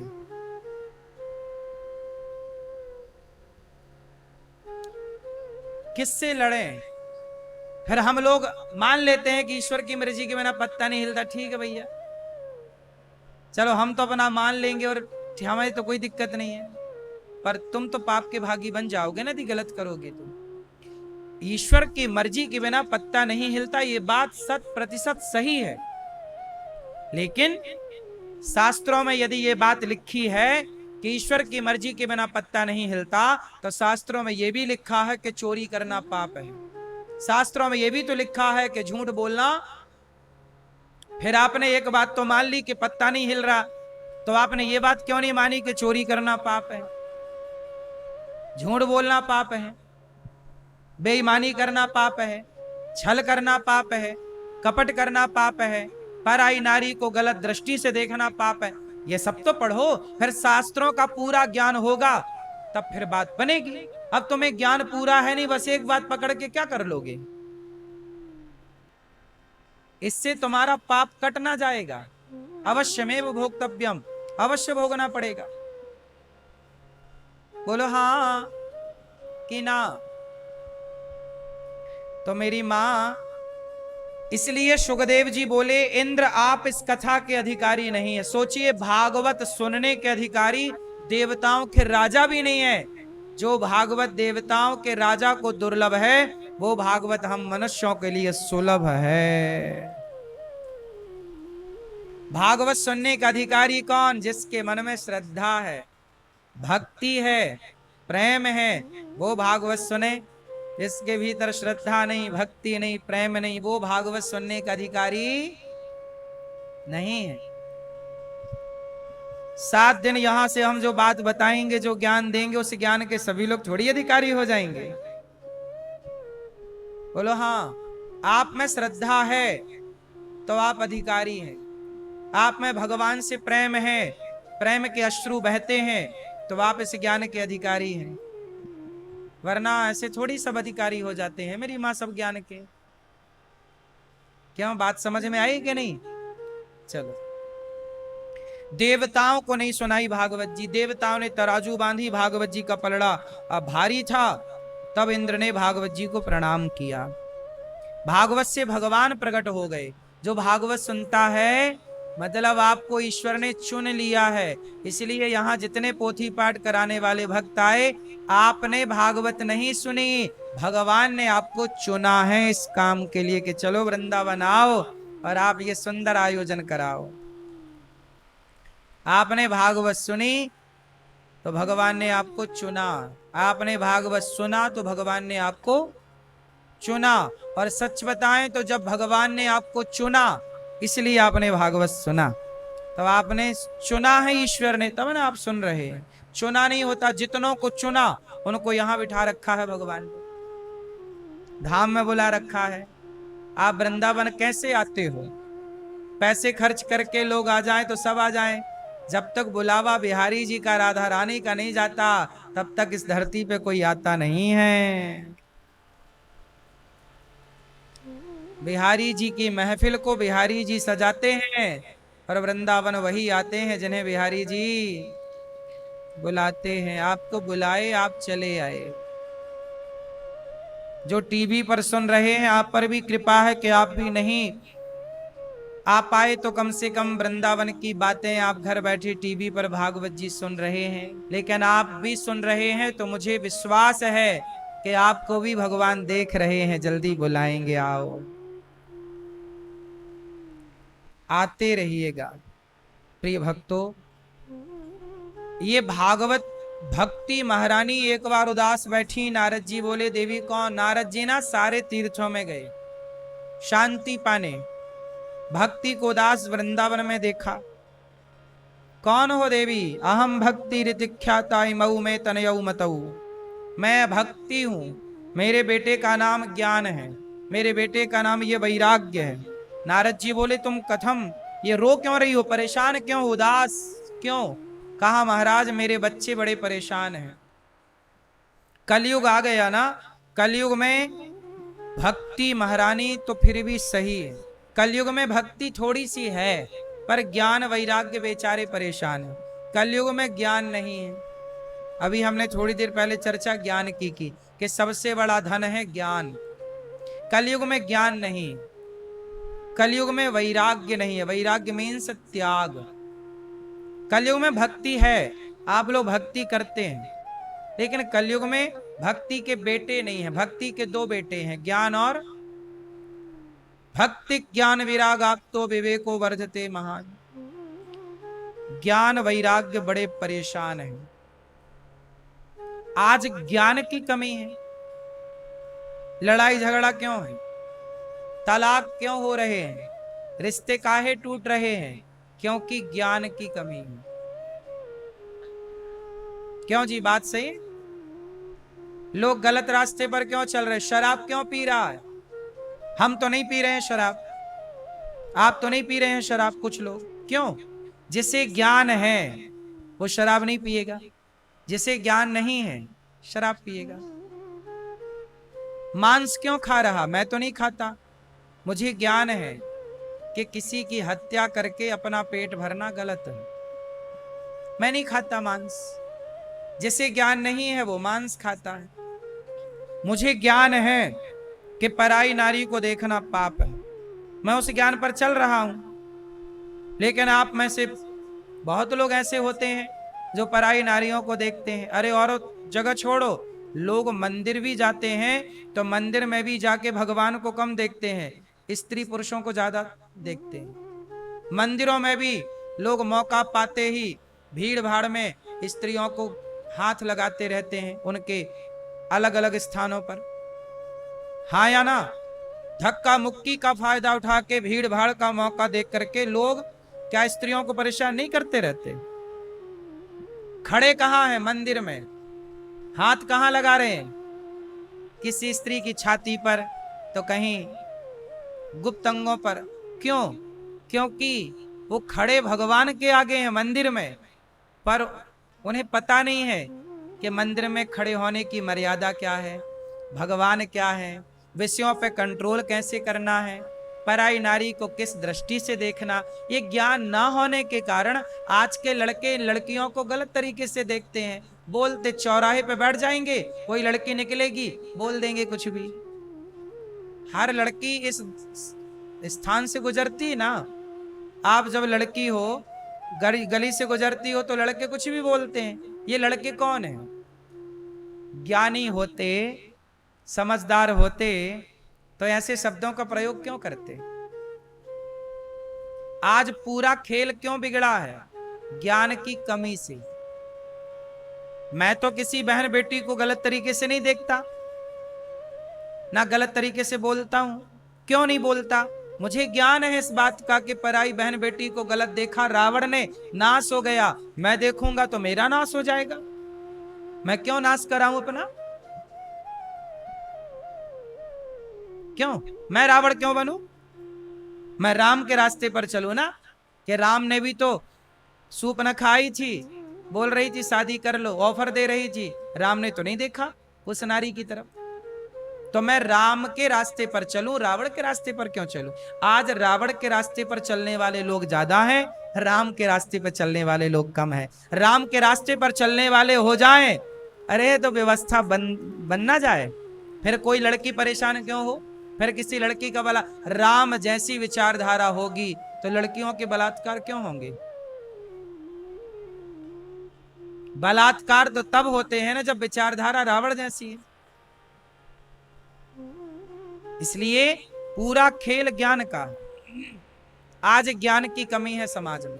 आज जो ज्ञान लोगों के पास है वो केवल पेट भरू ज्ञान है कि कमाओ पेट भर लो, बस, इससे ज्यादा कोई ज्ञान नहीं है। गधों की तरह आदमी काम करता है, पेट भरता है, बस, उसे कोई मतलब नहीं कि धर्म क्या है, अधर्म क्या है, क्या बोलें क्या ना बोलें, क्या देखें क्या ना देखें, क्या खाएं क्या ना खाएं, कहां जाएं कहां ना जाएं। धर्म का विचार नहीं। कलयुग है, मनमाना आचरण है। किसको समझाओ, कितना समझाओ? हम तो समझा ही रहे हैं। हम केवल समझा नहीं रहे हैं, वाणी से बोलकर भी बता रहे हैं और जीवन में चरित्र पर उतार के भी बता रहे हैं। तुम सीखो, समझो। जो कहते हैं उस रास्ते पर चलते भी हैं।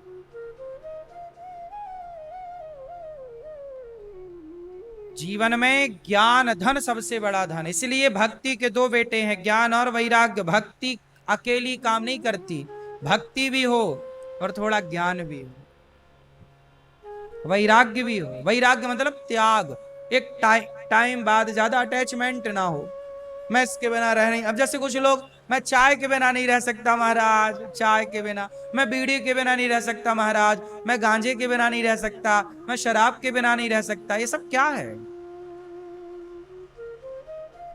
आपने अपने आप को विषयों का आदी बना रखा है। देखो ये दास अनिरुद्ध है ना, हम चाय के बिना, हम चाय पीते ही नहीं है, हम आदि किसी चीज के नहीं है। सुनो, हम जमीन में सो जाएं तो हम जमीन में सो लेते हैं, कुछ ना बिछाओ माटी पर सो जाएंगे।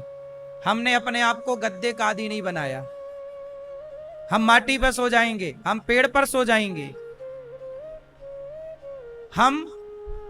हम पत्ते खा के पेट भर सकते हैं, हमें मत दो दाल चावल सब्जी रोटी छोड़ दो, हम पत्ते से पेट भर सकते हैं। आदि बनाए हैं सब चीजों में रहने के, जीने के। ये थोड़ी कि चाय नहीं मिलेगी तो मर जाएंगे, है आग लगे चाय ना मिल तू कभी, तेरे बिना क्या बिगड़ना अपना। आदि नहीं बनाया मैंने अपने आप को किसी चीज का। बोलो हाँ। मैं नंगे पांव भी दौड़ता हूं, चप्पल पहन के भी दौड़ता हूं, मैंने पांव को आदि नहीं बनाया चप्पल का, मैंने अपनी जिह्वा को आदि नहीं बनाया चाय का। सवेरे उठ करके मैं मेरा कोई शरीर ऐसा नहीं कहता कि नहीं सवेरे अब हो गया, मंजन ब्रश नहा लिया, अब ये मिलना चाहिए, नहीं।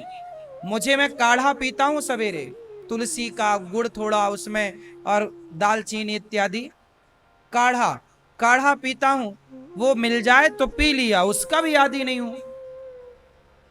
एक गिलास नारियल पानी पीता हूं, मिल जाए तो ठीक, नहीं मिले तो सामान्य से सादा पानी पीता हूं। आदि मैंने अपने आप को ना नारियल पानी का बनाया, ना सादे पानी का बनाया, ना मैंने गंगा जल का बनाया, ना नर्मदा जल का बनाया, ना चाय का आदि, ना मुझे रोटी मिले तो ही पेट, रोटी मिले तो रोटी से पेट भर लूं, चावल मिले तो चावल से पेट भर लूं, चावल ना मिले तो रोटी, रोटी ना मिले चावल, और दोनों ना मिले तो फल से पेट भर लूं, फल भी ना मिले तो आप पत्ते दे दो, मैं पत्ते से पेट भर लूं। आदि किसी का नहीं। मैंने अपने आप को किसी चीज का आदि नहीं बनाया कि ये होना ही चाहिए, नहीं, ना हो चलेगा काम। बात सही है कि गलत है? क्यों? मोबाइल होगा तो नहीं, नहीं हो मोबाइल नहीं, बिना मोबाइल के चलेगा, कुछ भी नहीं है। गाड़ी नहीं है कोई बात नहीं, पैदल चले जाएंगे, हम रिक्शे में बैठ के चले जाते हैं, हम काम कर लेते हैं। गाड़ी हो इसकी भी जरूरत नहीं है, हम रिक्शे से चले जाएंगे, रिक्शा हो इसकी भी जरूरत नहीं, हम पैदल दौड़ जाते हैं अपने काम के लिए। आदि नहीं है किसी चीज। जो व्यक्ति अपने आप को आदि बना लेता है मतलब वो बंध जाता है, फिर वो कभी आगे नहीं बढ़ पाता। इसीलिए अपने आप को हर विषय से मुक्त रखो, किसी के आदि ना बनो, बंधो मत किसी। अब जैसे आप लोग आदि हो जाते हैं, अब पत्नी है फिर भी एक पड़ोसन पाल रखी है, उसके आदि हो गए। अब वो तुम्हारा धन हर रही है, वो तुम्हें गलत रास्ते पर ले जा रही है, उसके चक्कर में तुम्हारी पत्नी से लड़ाई झगड़ा चल रही है, धीरे धीरे तलाक हो जाएगा, ना वो पड़ोसन हाथ लगेगी ना घरवाली हाथ लगेगी, धोबी का कुत्ता ना घर का। ऐसे ही आजकल तलाक काहे हो रहे हैं? पड़ोसनों के चक्कर में। बोलो हाँ। अपनी पत्नी से संतुष्ट होते तो दूसरी की औरत काहे देखते, और दूसरे की ना देखते तो अपने घर में आग ना लगाते। आदि हो गए ना ये पराई औरत के, तो अपना घर बिगाड़ लिया। अब इन्हें समझदार कहोगे कि बेवकूफ कहोगे? जो पराई के चक्कर में या पराए मर्द के चक्कर में अपनी गृहस्थी बिगाड़े, वो समझदार है कि बेवकूफ है? फिर ऐसा बेवकूफ आप लोग मत बनना, जमाने में ऐसे बेवकूफ बहुत मिल जाएंगे आपको, हर गली मोहल्ले में पाए जाते हैं, आप ना बन जाना।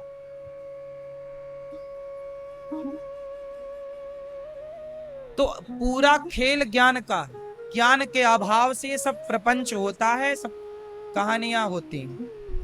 यदि आदमी को ज्ञान हो और अपने अपने धर्म पर चले तो कोई बाधा नहीं है, कोई बाधा। आदमी जब मर्यादा की लक्ष्मण रेखा का उल्लंघन करता है तब जाके उसके जीवन में कष्ट होता है। अब मैं अपने गृहस्थ में खुश हूं, अब मैं किसी पराई नारी को देखने लग जाऊं तो फिर मैं कथा सुना पाऊंगा, फिर मैं काम कर पाऊंगा सेवा, पराई नारी में उलझा रहूंगा।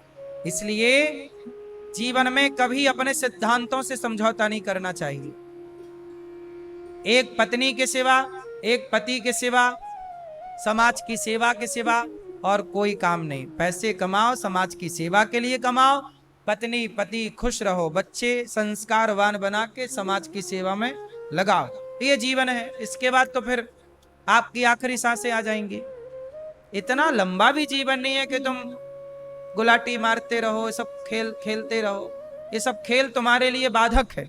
रावण ने खेल खेला तो सीता मैया को चुरा के ले आया, अपनी पत्नी से खुश नहीं था, पराई औरतों को ताकता रहता था। क्या हुआ? रावण के चक्कर में रावण के 1 लाख बेटे मर गए।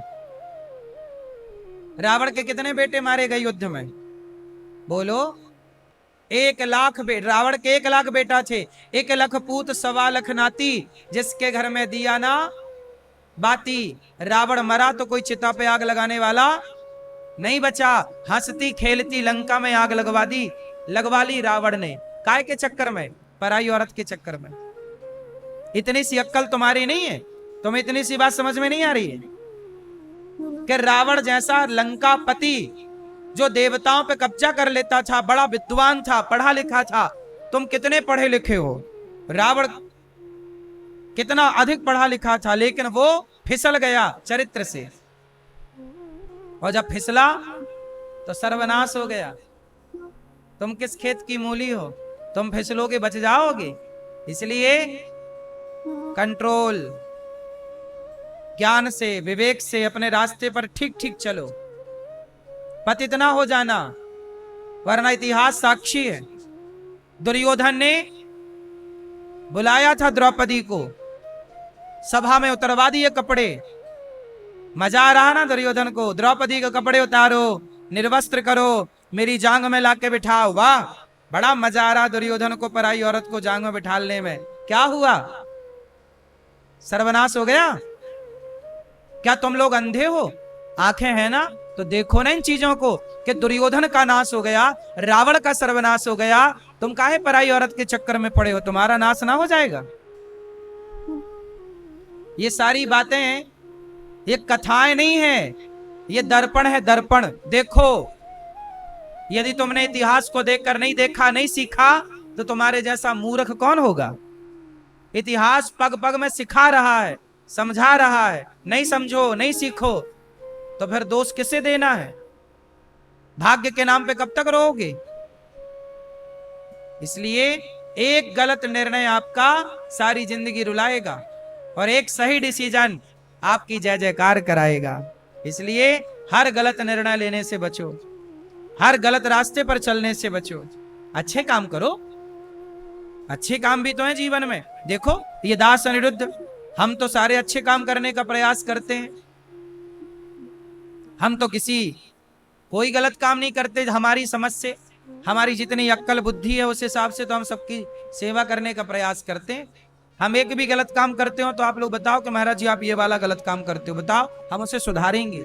यदि आप लोगों की नजर में हम कोई भी गलत काम करते हो तो बताओ। हम वृद्ध माओ के पांव दबाते हैं, 290 माए। आज एक मैया आई, उनकी बेटी लेकर आई है। बेटी बोल रही है कि हमारे घर में हम माँ को कैसे रखें। बेटी रखने को तैयार नहीं, बेटा रखने को तैयार नहीं, लेके आई। क्या करें हम? उन्हें जाने दें? सगी औलाद, सगी बेटी रखने को तैयार नहीं, सगा बेटा रखने को तैयार नहीं, लेकिन ये दास अनिरुद्ध उस माँ को रखने को तैयार है कि माँ आप यहीं रहो, हम आपकी सेवा करेंगे। क्यों? हमें पता है कि यही अच्छे काम है, यही अच्छे काम है। किसी का सहारा बन जाना, इससे बड़ी कोई दौलत नहीं है, इससे बड़ा कोई पुण्य नहीं है, इससे बड़ा कोई धर्म नहीं है। किसी भूखे के रोटी बन जाना, देखो हम कमाते हैं, दिन भर काम करते हैं, हम सुबह से शाम तक भागते रहते हैं, हम किसके लिए? इसके लिए कि हमारी 290 माओं को टाइम पर रोटी मिल जाए, टाइम से नाश्ता मिल जाए, समय से उनको दूध मिल जाए, समय से आप भक्त लोग आए वृंदावन, आपको पेट भर भोजन मिल जाए, संत लोग आते हैं, संतों को भोजन मिल जाए। यहां अखंड अन्न क्षेत्र चलता है, कोई भी आ जाए सबको पेट भर भोजन। अच्छे काम कर लो ना साहब, गलत काम ही क्यों करना। मैं भी शराब पी सकता हूं, मैं नहीं पीता। क्यों नहीं पीता? क्योंकि मुझे पता है जो पैसे मेरे शराब में बर्बाद होंगे, मेरी बुद्धि भ्रष्ट हो जाएगी शराब पीकर। अरे बुद्धि शराब पी के भ्रष्ट करने से अच्छा है कि उस बुद्धि से समाज की सेवा कर ली जाए, उस पैसे से भूखे को रोटी दिला दी जाए। क्या बिगड़ना है? सेवा करो, मेवा मिलेगी। कोई देखे ना देखा, मुझे इस बात की परवाह नहीं कि आप लोग क्या देख रहे हैं। मुझे इस बात से फर्क पड़ता है कि मेरे भगवान तो देख रहे होंगे ना जो मैं कर रहा हूं। मेरे कार्य का साक्षी ईश्वर है, इसलिए भगवान को कहते हैं साक्षी गोपाल। भगवान का एक नाम क्या है? बोलो, साक्षी गोपाल। मैंने कितने पाप किए, मैंने कितने पुण्य किए, इस बात के साक्षी आप लोग नहीं हैं, इस बात के साक्षी भगवान हैं। और मैं जानता हूं कि मुझे कोई देखे ना देखे, मेरे भगवान तो मुझे 24 घंटे हर क्षण देख ही रहे। तो मैं उनकी नजर से थोड़ी बचूंगा। मैं आपकी नजर से बच भी जाऊं तो ईश्वर तो देख ही रहे हैं। इसलिए विधाता से, भगवान से मेरी प्रार्थना है कि प्रभु कभी मेरा शरीर, मेरी वाणी, मेरा मन कभी किसी पाप की तरफ ना जाए। सदा मेरा शरीर, मेरी वाणी, मेरा मन, हे प्रभु आपकी और आपके भक्तों की सेवा में लगा रहे, कभी पाप की तरफ ना जाए। सदा मन पुण्य में लगे, अच्छे कामों में लगे। मन को भी दो दो डंडे मारने की जरूरत पड़ती है जब ये मन चंचल होता है, भागता। समझाओ, रे मन चल, रे मन तू सत्संग कर, छोड़ जगत की रीत, अंत समय पछताएगा, आयु जाएगी बीत। भक्ति महारानी को भागवत सुनवाई नारद जी ने, तब भक्ति महारानी का दुख दूर हुआ। सोचो, ये भागवत जब भक्ति महारानी सुनती हैं तो उनका भी दुख दूर हो जाता है। आप सुनेंगे तो आपका दुख दूर नहीं हो जाएगा? भागवत जरूर सुनना चाहिए। साथ ही नारद जी से एक प्रश्न किया सनकादियों ने, सनकादियों से एक प्रश्न किया नारद जी ने कि महाराज, कोई पापी, भागवत सुनी भक्ति महारानी हरिद्वार में सनकादियों ने सुनाई, मुक्ति मिल गई दुख से। नारद जी ने कहा कि कोई पापी व्यक्ति भागवत सुने और उसे मुक्ति मिल जाए, कोई पुण्यात्मा व्यक्ति भागवत सुने उसे मुक्ति मिल जाए, आश्चर्य नहीं है। जिसने जीवन भर पाप किया, क्या ऐसा पापी भागवत से मुक्त होगा? बोले हाँ। भागवत किन किन को मुक्त करती है? तो सुनो, ये मानवः पाप कृतस्तु सर्वदा, सदा दुराचार रता विमार्गिगाः, क्रोधाग्निदग्धः कुटिलाश्च कामिनः, सप्ताह यज्ञेन कलौ पुनन्ति ते। कितना भी बड़ा पापी क्यों ना हो, वो पापी भागवत सुने तो तर जाए। कैसा? गौ हत्या हो गई हो किसी से धोखे से, तो वो भागवत सुनेगा तो गौ हत्या से मुक्ति मिल जाएगी। कोई ब्राह्मण की हत्या हो गई हो तो ब्राह्मण की हत्या हो गई है, भागवत सुने तो मुक्ति मिल जाएगी। जीवन भर झूठ बोला हो, पाप किया हो, जीव जंतुओं को मारा हो, मछली मारी, मुर्गा मुर्गी मारी, बकरा बकरी मारा अपने स्वाद के लिए, कितना भी बड़ा पाप हुआ हो, यदि वो भागवत सुन लेता है तो भागवत उसे हर पाप से मुक्त कर दिया करती हैं। भागवत जी निष्पाप करती हैं। भागवत जी क्या करती हैं? हमें निष्पाप, मतलब पापों से मुक्त। इसलिए जीवन में पाप से मुक्त होना हो तो भागवत सुनिएगा। पर भागवत सुनने के बाद एक प्रार्थना है कि दोबारा वो पाप मत करिएगा, क्योंकि अभी तक जो पाप आपने किए वो अज्ञान था। अब भागवत के बाद तो ज्ञान हो गया ना, तो अब क्यों पाप करना? अब पाप करोगे तो दंड मिलेगा। इसलिए पाप हो गए हैं तो उसके क्षमा प्रार्थना के लिए भागवत। अब आगे कोई पाप ना हो।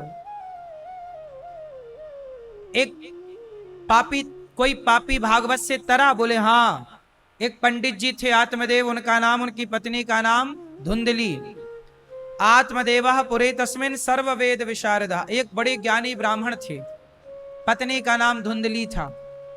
उनके कोई पुत्र नहीं था, बड़े परेशान रहा करते थे। लोगों ने ताना मारा तो घर छोड़ के चले गए, जंगल में मरने लग गए। तो एक साधु मिले, कथम रोदसी विप्रत्वम, हे ब्राह्मण काहे रो रहे हो? तो ब्राह्मण ने कहा कि मेरे कोई पुत्र नहीं है, मैं मरना चाहता हूं। लोग ताने मारते हैं कि तेरा बेटा नहीं है, बेटा नहीं है। किसी को बेटा ना हो तो लोग ताने बहुत मारते हैं। मेरी प्रार्थना इतनी सी है कि आप लोग कभी किसी को ताने वाने ना मारा करो। बेटा हो जाए अच्छा है, नहीं हो देखो किसको क्या हो रहा है क्या नहीं हो रहा, ये सब ईश्वर के हाथ में है। तुम कुछ भी नहीं हो, मैं और आप कुछ भी नहीं हो ना, तो हो ना हो ये ईश्वर की मर्जी है। हर हाल में खुश रहो। हम कौन होते हैं ये कहने वाले कि तुम अंधे हो, तुम लंगड़े हो, तुम बहरे हो, तुम्हारे बेटा नहीं हो रहा है? नहीं, हम किसी का मजाक ना उड़ाएं, हम किसी को ना कहें। कई बार आप लोग बोलती हो अरे इसके तो बेटा नहीं हो रहा है, आप मजाक उड़ाती हो चार लोगों के बीच में। नहीं, ऐसा नहीं बोलना चाहिए, कभी किसी का मजाक नहीं उड़ाना चाहिए। इससे क्या होगा, आपने किसी का मजाक उड़ाया, जैसे आपने कह दिया कि फलानी के बहू के तो बेटा नहीं हो रहा है, आपके भी बहू आएगी तो आपके बहू के भी बेटा नहीं होगा, क्योंकि आपने उसकी बहू का मजाक उड़ाया। जब आप किसी पर हंसते हैं तो आप पर भी कोई हंसता है, समय ऐसा बनता है। इसलिए कभी ना किसी को ताने मारो, ना किसी को अपशब्द कहो। बेटा हो जाए ना हो ईश्वर की मर्जी है। वैसे भी बेटा हो जाए ना हो इससे कोई फर्क नहीं पड़ता। फर्क इससे पड़ता है कि आपका मन भगवान में लगा के नहीं। मीराबाई के बेटा नहीं था, क्या मीरा का कल्याण नहीं हुआ? अरे बेटे से कल्याण थोड़ी होता है, भगवान के भजन से कल्याण होता है। इसलिए भगवान में मन लगाओ, बेटा बेटी तो हो ही जाएगा, और नहीं होगा तो भी परेशान नहीं होना। हम संसार में बच्चे पाने आए ही नहीं, हम तो ईश्वर को पाने आए हैं। बताओ हम क्यों आए हैं संसार, हमारा जन्म क्यों हुआ है? बोलो। बच्चे बच्चे तो हो जाएंगे, भगवान को पाओ। मीराबाई ने भगवान को पाया, तुलसीदास जी ने भगवान को पाया, सूरदास जी ने भगवान को पाया। इन लोगों ने बेटा नहीं पाया। बेटा हो जाए अच्छा है, भगवान करे। हम तो आप भगवान से कहें आपके 10-10 बेटा हो, हमें क्या दिक्कत है, आपके खूब बेटे हो, लेकिन हो जाए तो अच्छा, नहीं हो तो परेशान होने की जरूरत नहीं। क्यों मेरी माँ? जो ईश्वर दे रहे हैं खुशी खुशी रखो, नहीं दे रहे हैं कोई बात नहीं, तेरी मर्जी, जो दे ना दे। आत्मदेव जी रोए, बेटा नहीं है। संत जी ने फल दे दिया पत्नी को खिलाना। आत्मदेव जी ने फल पत्नी को दिया, पत्नी ने गाय को खवा दिया, गाय को बच्चा हो गया, नाम रखा गौकर्ण। बहन के बेटा हो गया, पैसे दे के खरीद लिया धुंधली ने, नाम रखा धुंधकारी। वो बेटा धुंधकारी जब बड़ा हुआ तो अपनी माँ और अपने बाप को मारता है। आत्मदेव जी को बेटा नहीं हो रहा था तो ये जिद पकड़ के बैठ गए कि हमें बेटा चाहिए। जब बेटा हुआ तो धुंधकारी मारता है डंडे से। तब बोल रहे हैं ऐसा बेटा क्यों हो गया? अरे भगवान ने तो मैं दिया ही नहीं था। नहीं दिया इसका मतलब भगवान ने आपको बहुत बड़े संकट से बचाया है। तुम पर बहुत बड़ा संकट आ सकता था बेटे से, इसलिए ना देकर ईश्वर ने संकट से बचाया। पर यह बात आप लोग समझते नहीं। आप लोग देखते हैं पास का, भगवान देखते हैं दूर का। आप देखते हैं केवल वर्तमान का, भगवान देखते हैं भविष्य का। बोलो हाँ, सच बताओ, आप लोग ज्यादा देखते हो कि भगवान ज्यादा देखते हैं? आप दूर तक का देखते हो कि भगवान दूर तक का? इसलिए जो ईश्वर का निर्णय है उस निर्णय में खुश रहना सीखो, खुश रहा करोगे। चल प्रभु की मर्जी है कि मैं महलों में रहूं तो महलों में रहो, प्रभु की मर्जी के मैं झोपड़ी में हूं तो झोपड़ी मेहनत करो, कर्म कर, बाकी परेशान नहीं होने का। बेटा है तो आप बेटों में खुश रहो, नहीं है तो आप कोई बात नहीं, जो मर्जी ईश्वर की। आत्मदेव जी को बेटे ने मारा, धुंधकारी ने दे डंडा, डंडे से, लातों से, घूंसे से। आत्मदेव जी रोने लगे, बेटे ने मारा। जब बेटा मारता है तब आत्मदेव जी रोए, तब गौकर्ण जी ने समझाया, देहेस्थि मांस रुधिरे भिमतिम त्यजत्वम जाया सुतादिषु सदा ममताम विमुंच पश्या निशम जगदिदम क्षण भंग निष्ठम वैराग्य राग रसिको भव भक्ति निष्ठा। पिताजी आप कह रहे हो, क्यों रो रहे हो? बोले बेटे ने मारा। बेटा क्यों मारता है? सुनो, बेटे की मार खा के मन भगवान में लगाओगे या बिना मार खाए लगाओगे? क्या सही है, मार खा के मन लगाओ कि बिना मार खाए? इसलिए तुम्हें मार तब पड़ती है बेटों की जब तुम मन भगवान में नहीं लगाते। समय से मन भगवान में लग जाओ तो बेटा क्यों मारेगा? अब तुम्हारा बुढ़ापे में भी मन लगता संसार में है तो बेटा बहू भी बोलते, बुढ़ा बुढ़ी तो निकलते ही नहीं घर से। तीर्थ यात्रा में कभी जाओ तो घर खाली भी होए। जब से बहू ब्याह के आई है तब से उसने घर खाली देखा ही नहीं, तुम निकलते ही नहीं। कभी निकलो तो घर खाली भी होए। अब आपका जरूरत से ज्यादा जो संसार से अटैचमेंट है यही तो आपको परेशान करता है। इसलिए समय समय पर तीर्थ यात्रा महीने 2 महीने के लिए निकला करो। महीने 2 महीने बहू को अच्छी सांस लेने का मौका मिलेगा। दिन भर घर में सांस पड़ी रहती है, सांस लेने नहीं देती बहू को। बोलो हाँ, सकारा सवेरे से कचर कचर चालू हो जाता है। इसलिए आपका मन भगवान में लगना जरूरी है। धुंधकारी ने मारा, देखो आज जब बेटा धुंधकारी बन जाता है और माओ को मारता है तब ये माएं ऐसे अपने बेटों से प्रताड़ित होकर, परेशान होकर के, धुंधकारी तब भी था जो माँ बाप को मारता। आज के बच्चे भी कुछ धुंधकारी हैं जो अपने माँ बाप पर हाथ उठाते हैं, उन्हें प्रताड़ित करते हैं। जबकि धर्म क्या है? मातृ देवो भव पितृ देवो भव। माता भगवान होती है, पिता भगवान होता है, यही धर्म कहता है।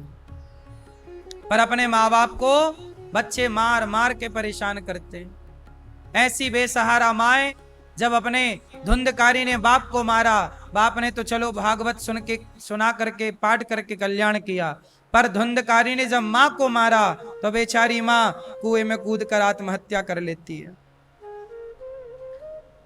जब माँ को मारा धुंधकारी ने तो माँ बेचारी रोई, तड़पने लगी, कहां जाए, कुएं में कूद गई। आज ये माँ हमारे पास आई, पहली बार आज हम इन माँ का दर्शन कर रहे हैं। आज एक माँ हमारे पास आई, कहां से आई, क्यों आई, क्या प्रॉब्लम है, माँ से ही सुनते हैं पूरी बात। मैया कहां से आई हो मेरी माँ? कहां से आई हो आप? दिल्ली से। दिल्ली जी। कौन कौन है आपके घर में? कोई नहीं। बेटा बेटी? बेटे मर गए। बेटा मर गया, कब? काफी दिन हो गए, एक तो अभी मरा 2-2.5 साल पहले, और पहले मर गए 2-3 बेटे थे। तीनों भगवान के घर चले। तो आप कौन है? एक बेटी है बस। बेटी है? हाँ, वो मैं नहीं आना चाहती, भग गई हो, नहीं रखना चाहती हो। तो आपको यहाँ छोड़ के चली गई? हाँ। कौन? डैड की लड़की को लेके आई हो। तो जो चली गई वो आपकी बेटी चली गई? हाँ। मतलब आपको यहाँ छोड़ के चली गई? हाँ, कह रही ये बहन की लड़की है। और ये कौन है? मेरी बहन की लड़की। ये आपकी बहन की बेटी है? जी। बात कराओ मैया से। आप कौन है इनकी? ये मेरी मासी है। ये आपकी माँ है? मासी? हाँ। तो ये बूढ़ी हैं, अब तो देखो बहुत थोड़ा ही जीवन बचा, आप लोग सेवा कर लेते तो अच्छा था। इनकी अपनी बेटी वो सेवा कर लेती थोड़ी सी इनकी। वो बेटी चाहती नहीं सेवा करना, तो फिर कैसे करें? अच्छा, यहाँ छोड़ के भी चली गई? यहाँ अंदर तक भी नहीं आई, वो बाहर से चली गई। मुझे भी छोड़ के चली गई, मैं पहली बार आई, मुझे रास्ता भी नहीं पता यहाँ का। आपको भी छोड़ के चली गई?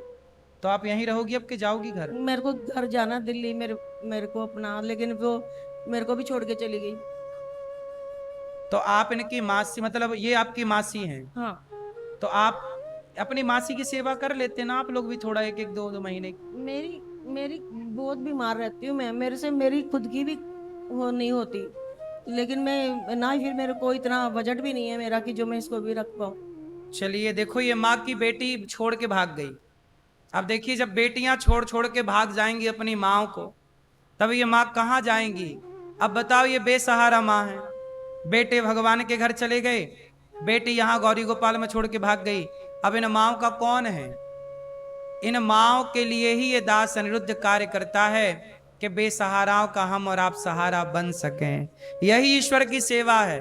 ये माँ नहीं है, ये भगवान है। इन माओ की सेवा करने से ही ना भगवान प्रसन्न होते हैं। मैया, कितने साल की हो? आपकी उम्र क्या है? 70 वर्ष से अधिक? हाँ। मैया, आप बताओ, यहाँ आपको रहने के कोई पैसे तो नहीं लिए? नहीं बेटे, कुछ नहीं। यहाँ की व्यवस्थाएं देखी आपने? देखिए, अच्छा लगा? बहुत अच्छा। यहाँ का प्रसाद पाया? हाँ, अच्छा लगा? बहुत बढ़िया। कोई दिक्कत तो नहीं? ठीक। आज ही आई हो ना आप? पहले भी आई थी, पिछले 12 दिन पहले। आज आज आई हो यहाँ पे हाँ। अभी? हाँ। तो अब आप यहीं रहना मेरी माँ, खुश रह। बेटी की याद तो नहीं आएगी? नहीं, बिल्कुल नहीं। देखो, कोई सहारा नहीं है माँ का। बेटे भगवान के यहाँ चले गए, कोई आपका भाई भतीजा कोई आपकी सेवा नहीं करना भाई तो चाहता? खत्म हो गए, दूर है, कोई नहीं करता, कोई नहीं बुलाता, ना कोई रखता। आपको कोई नहीं बुलाता? भतीजे हैं? पता नहीं कहाँ रह रहे, मुझे नहीं पता कहाँ रह रहे, कभी नहीं बुलाते। कितनी बहन है आपकी? अब कोई भी नहीं है, मैं अकेली हूँ। बड़े बड़े अच्छा, सारी बहनें भगवान के सबसे घर। छोटी हूँ मैं। हाँ, तो वो मर गए पहले ही। भाई भी चारों खत्म हो गए। सारी बहन भगवान के घर चली गई, सारे भाई भगवान के घर चले गए, पुत्र भी भगवान के घर चले गए। देखो, विपत्ति भी आती है, दुख भी आता है, तो भर भर के दुख। सहारा बने तो बने कौन? इसलिए आप लोगों से मेरी केवल इतनी प्रार्थना है कि गौरी गोपाल आश्रम में लगभग 295 वृद्ध माएँ थीं, एक माँ और आज जुड़ गई।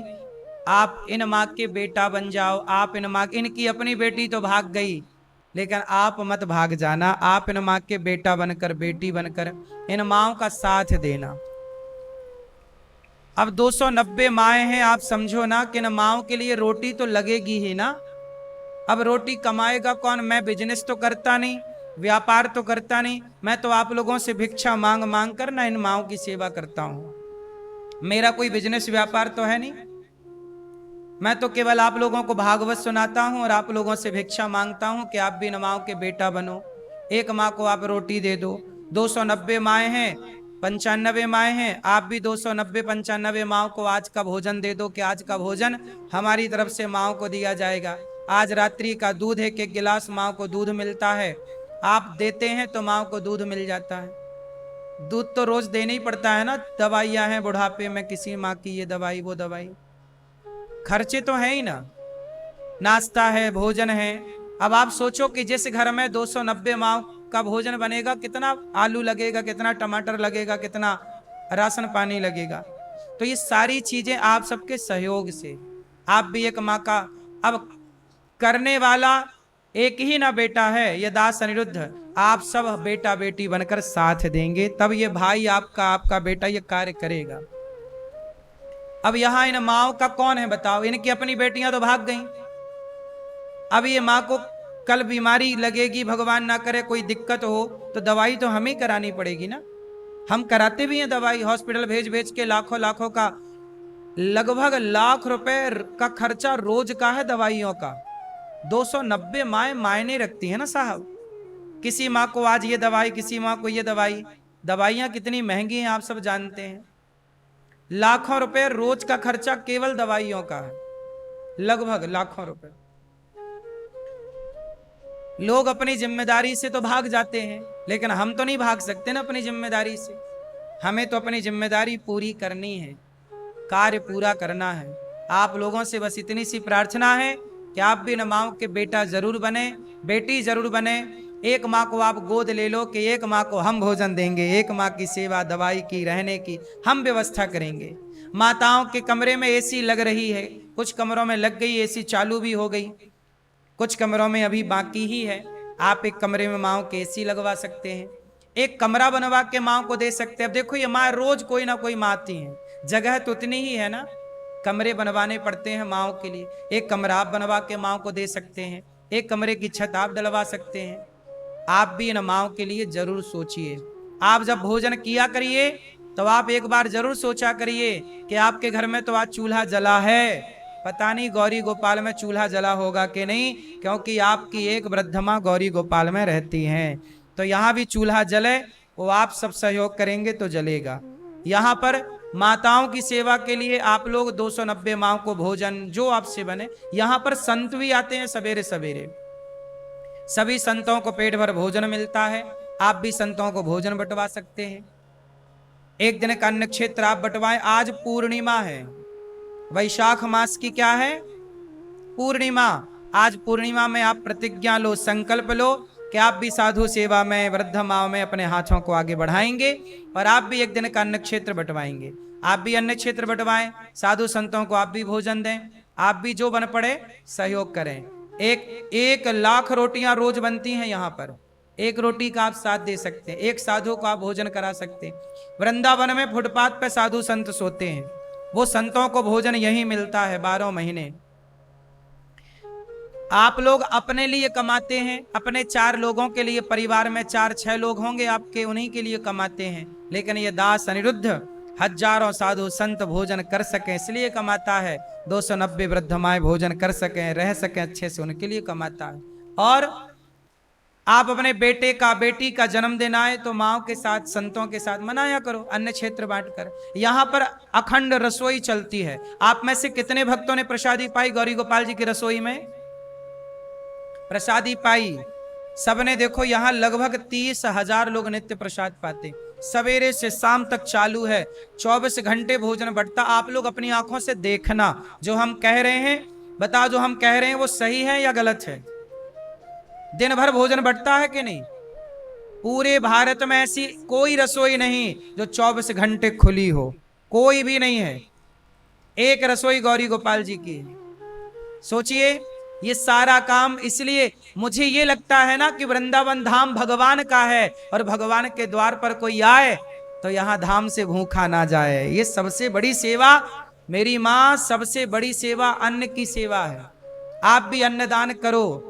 हमारे सिख भाई अन्नदान करते हैं। देखो गुरुद्वारों में लंगर चलता है, तो गौरी गोपाल में भी अखंड लंगर चलता है। आप कह सकते हैं कि अब तो हमारे वृंदावन में गौरी गोपाल का लंगर 24 घंटे चलता है। आप कहो, और आप भी एक रोटी का अन्नदान करो कि आज हमारी तरफ से अन्नदान होगा। अन्नदान सबसे बड़ा दान है।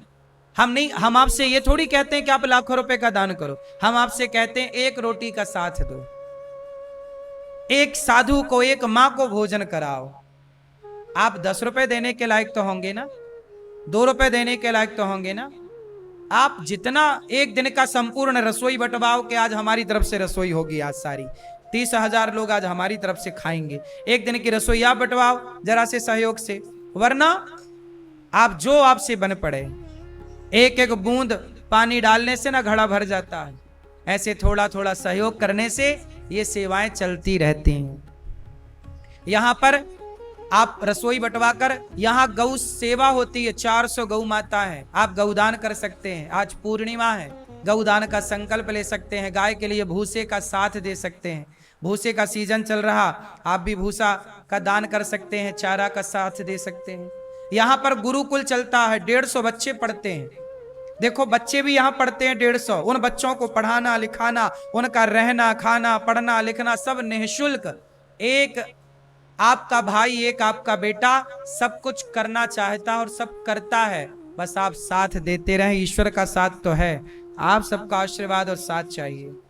आप गौरी गोपाल गुरुकुल की सेवाओं से जुड़े। अभी मेरा विचार है कि मैं एक स्कूल बनाऊं कक्षा 1 से लेकर 12वीं तक, जहां शिक्षा भी होगी आधुनिक और संस्कार भी होंगे। तो एक स्कूल बनाने का, एक विद्यालय बनाने का, एक गौरी गोपाल गुरुकुल। और अभी जो गुरुकुल है वहां वेद पढ़ाया जाता है, वो वैदिक गुरुकुल है। अब जो हम स्कूल बनाएंगे वो इंग्लिश मीडियम भी होगा, संस्कृत मीडियम भी होगा। मतलब वहां बच्चे इंग्लिश बोलने वाले इंग्लिश भी बोलेंगे, हिंदी भी बोलेंगे और संस्कृत भी बोलेंगे। इस तरह की शिक्षा प्रणाली लागू करनी है। तो ये सब करने से होगा। हम तो बहुत कुछ करना चाहते हैं। साधु संत मेरे से बोलते हैं, बेटा हमारे लिए संत निवास कब बनाओगे? हमने कहा जब भक्त लोग साथ देंगे तो बनाएंगे। अब संत फुटपाथ पर रहते हैं, उनके लिए एक संत निवास बना कर देना। जैसे वृद्ध माओं के लिए वृद्धाश्रम है, ऐसे साधु संतों के लिए एक संत निवास। बच्चे निःशुल्क पढ़ सकें, उनके लिए शिक्षा का मंदिर। ये सब कुछ तब होगा ना जब आप सबका साथ होगा। तो आप भी इन माओं की रोटी बनो, आप भी इन माओं के लिए साथ दो, संतों के लिए अन्नदान करो। इन बेसहारा माओं के अपने लोग तो देखो अब आएंगे नहीं। अब बेटी छोड़कर चली गई, अब माँ की मृत्यु हो जाने पर भी कोई आएगा इसकी कोई गारंटी है? यहां माताओं की मृत्यु हो जाती है ना, घर से कोई नहीं आता। भाई जीते जी तो छोड़कर चले गए, तो मरने के बाद किसे पड़ी है? क्या लेने आएंगे मरने के बाद? क्यों आएंगे? 13वीं का खर्चा भी क्यों करेंगे? इसलिए 13वीं भी यहीं से होती है, वृद्ध माओं की गौरी गोपाल से। ये दास अनिरुद्ध करता है। आपको क्या क्या बताएं? आपका मन पड़े, आपका जी करे तो आप भी इन अच्छे कार्यों से जुड़िए और आप भी इन माओं का बेटा बनकर, बेटी बनकर साथ दीजिए। इन माओं से देखो हम पैसे नहीं लेते, निःशुल्क सेवा होती है। आप करने के योग्य हैं तो आप साथ जरूर दीजिए। इन माओं का बेटा बेटी आप बनिए। आओ, आप में से कुछ दानवीर महापुरुषों ने धन को बढ़ाया है, धर्म से जोड़ा है। नाम सुनते हैं आप जैसे दानवीर महापुरुषों का।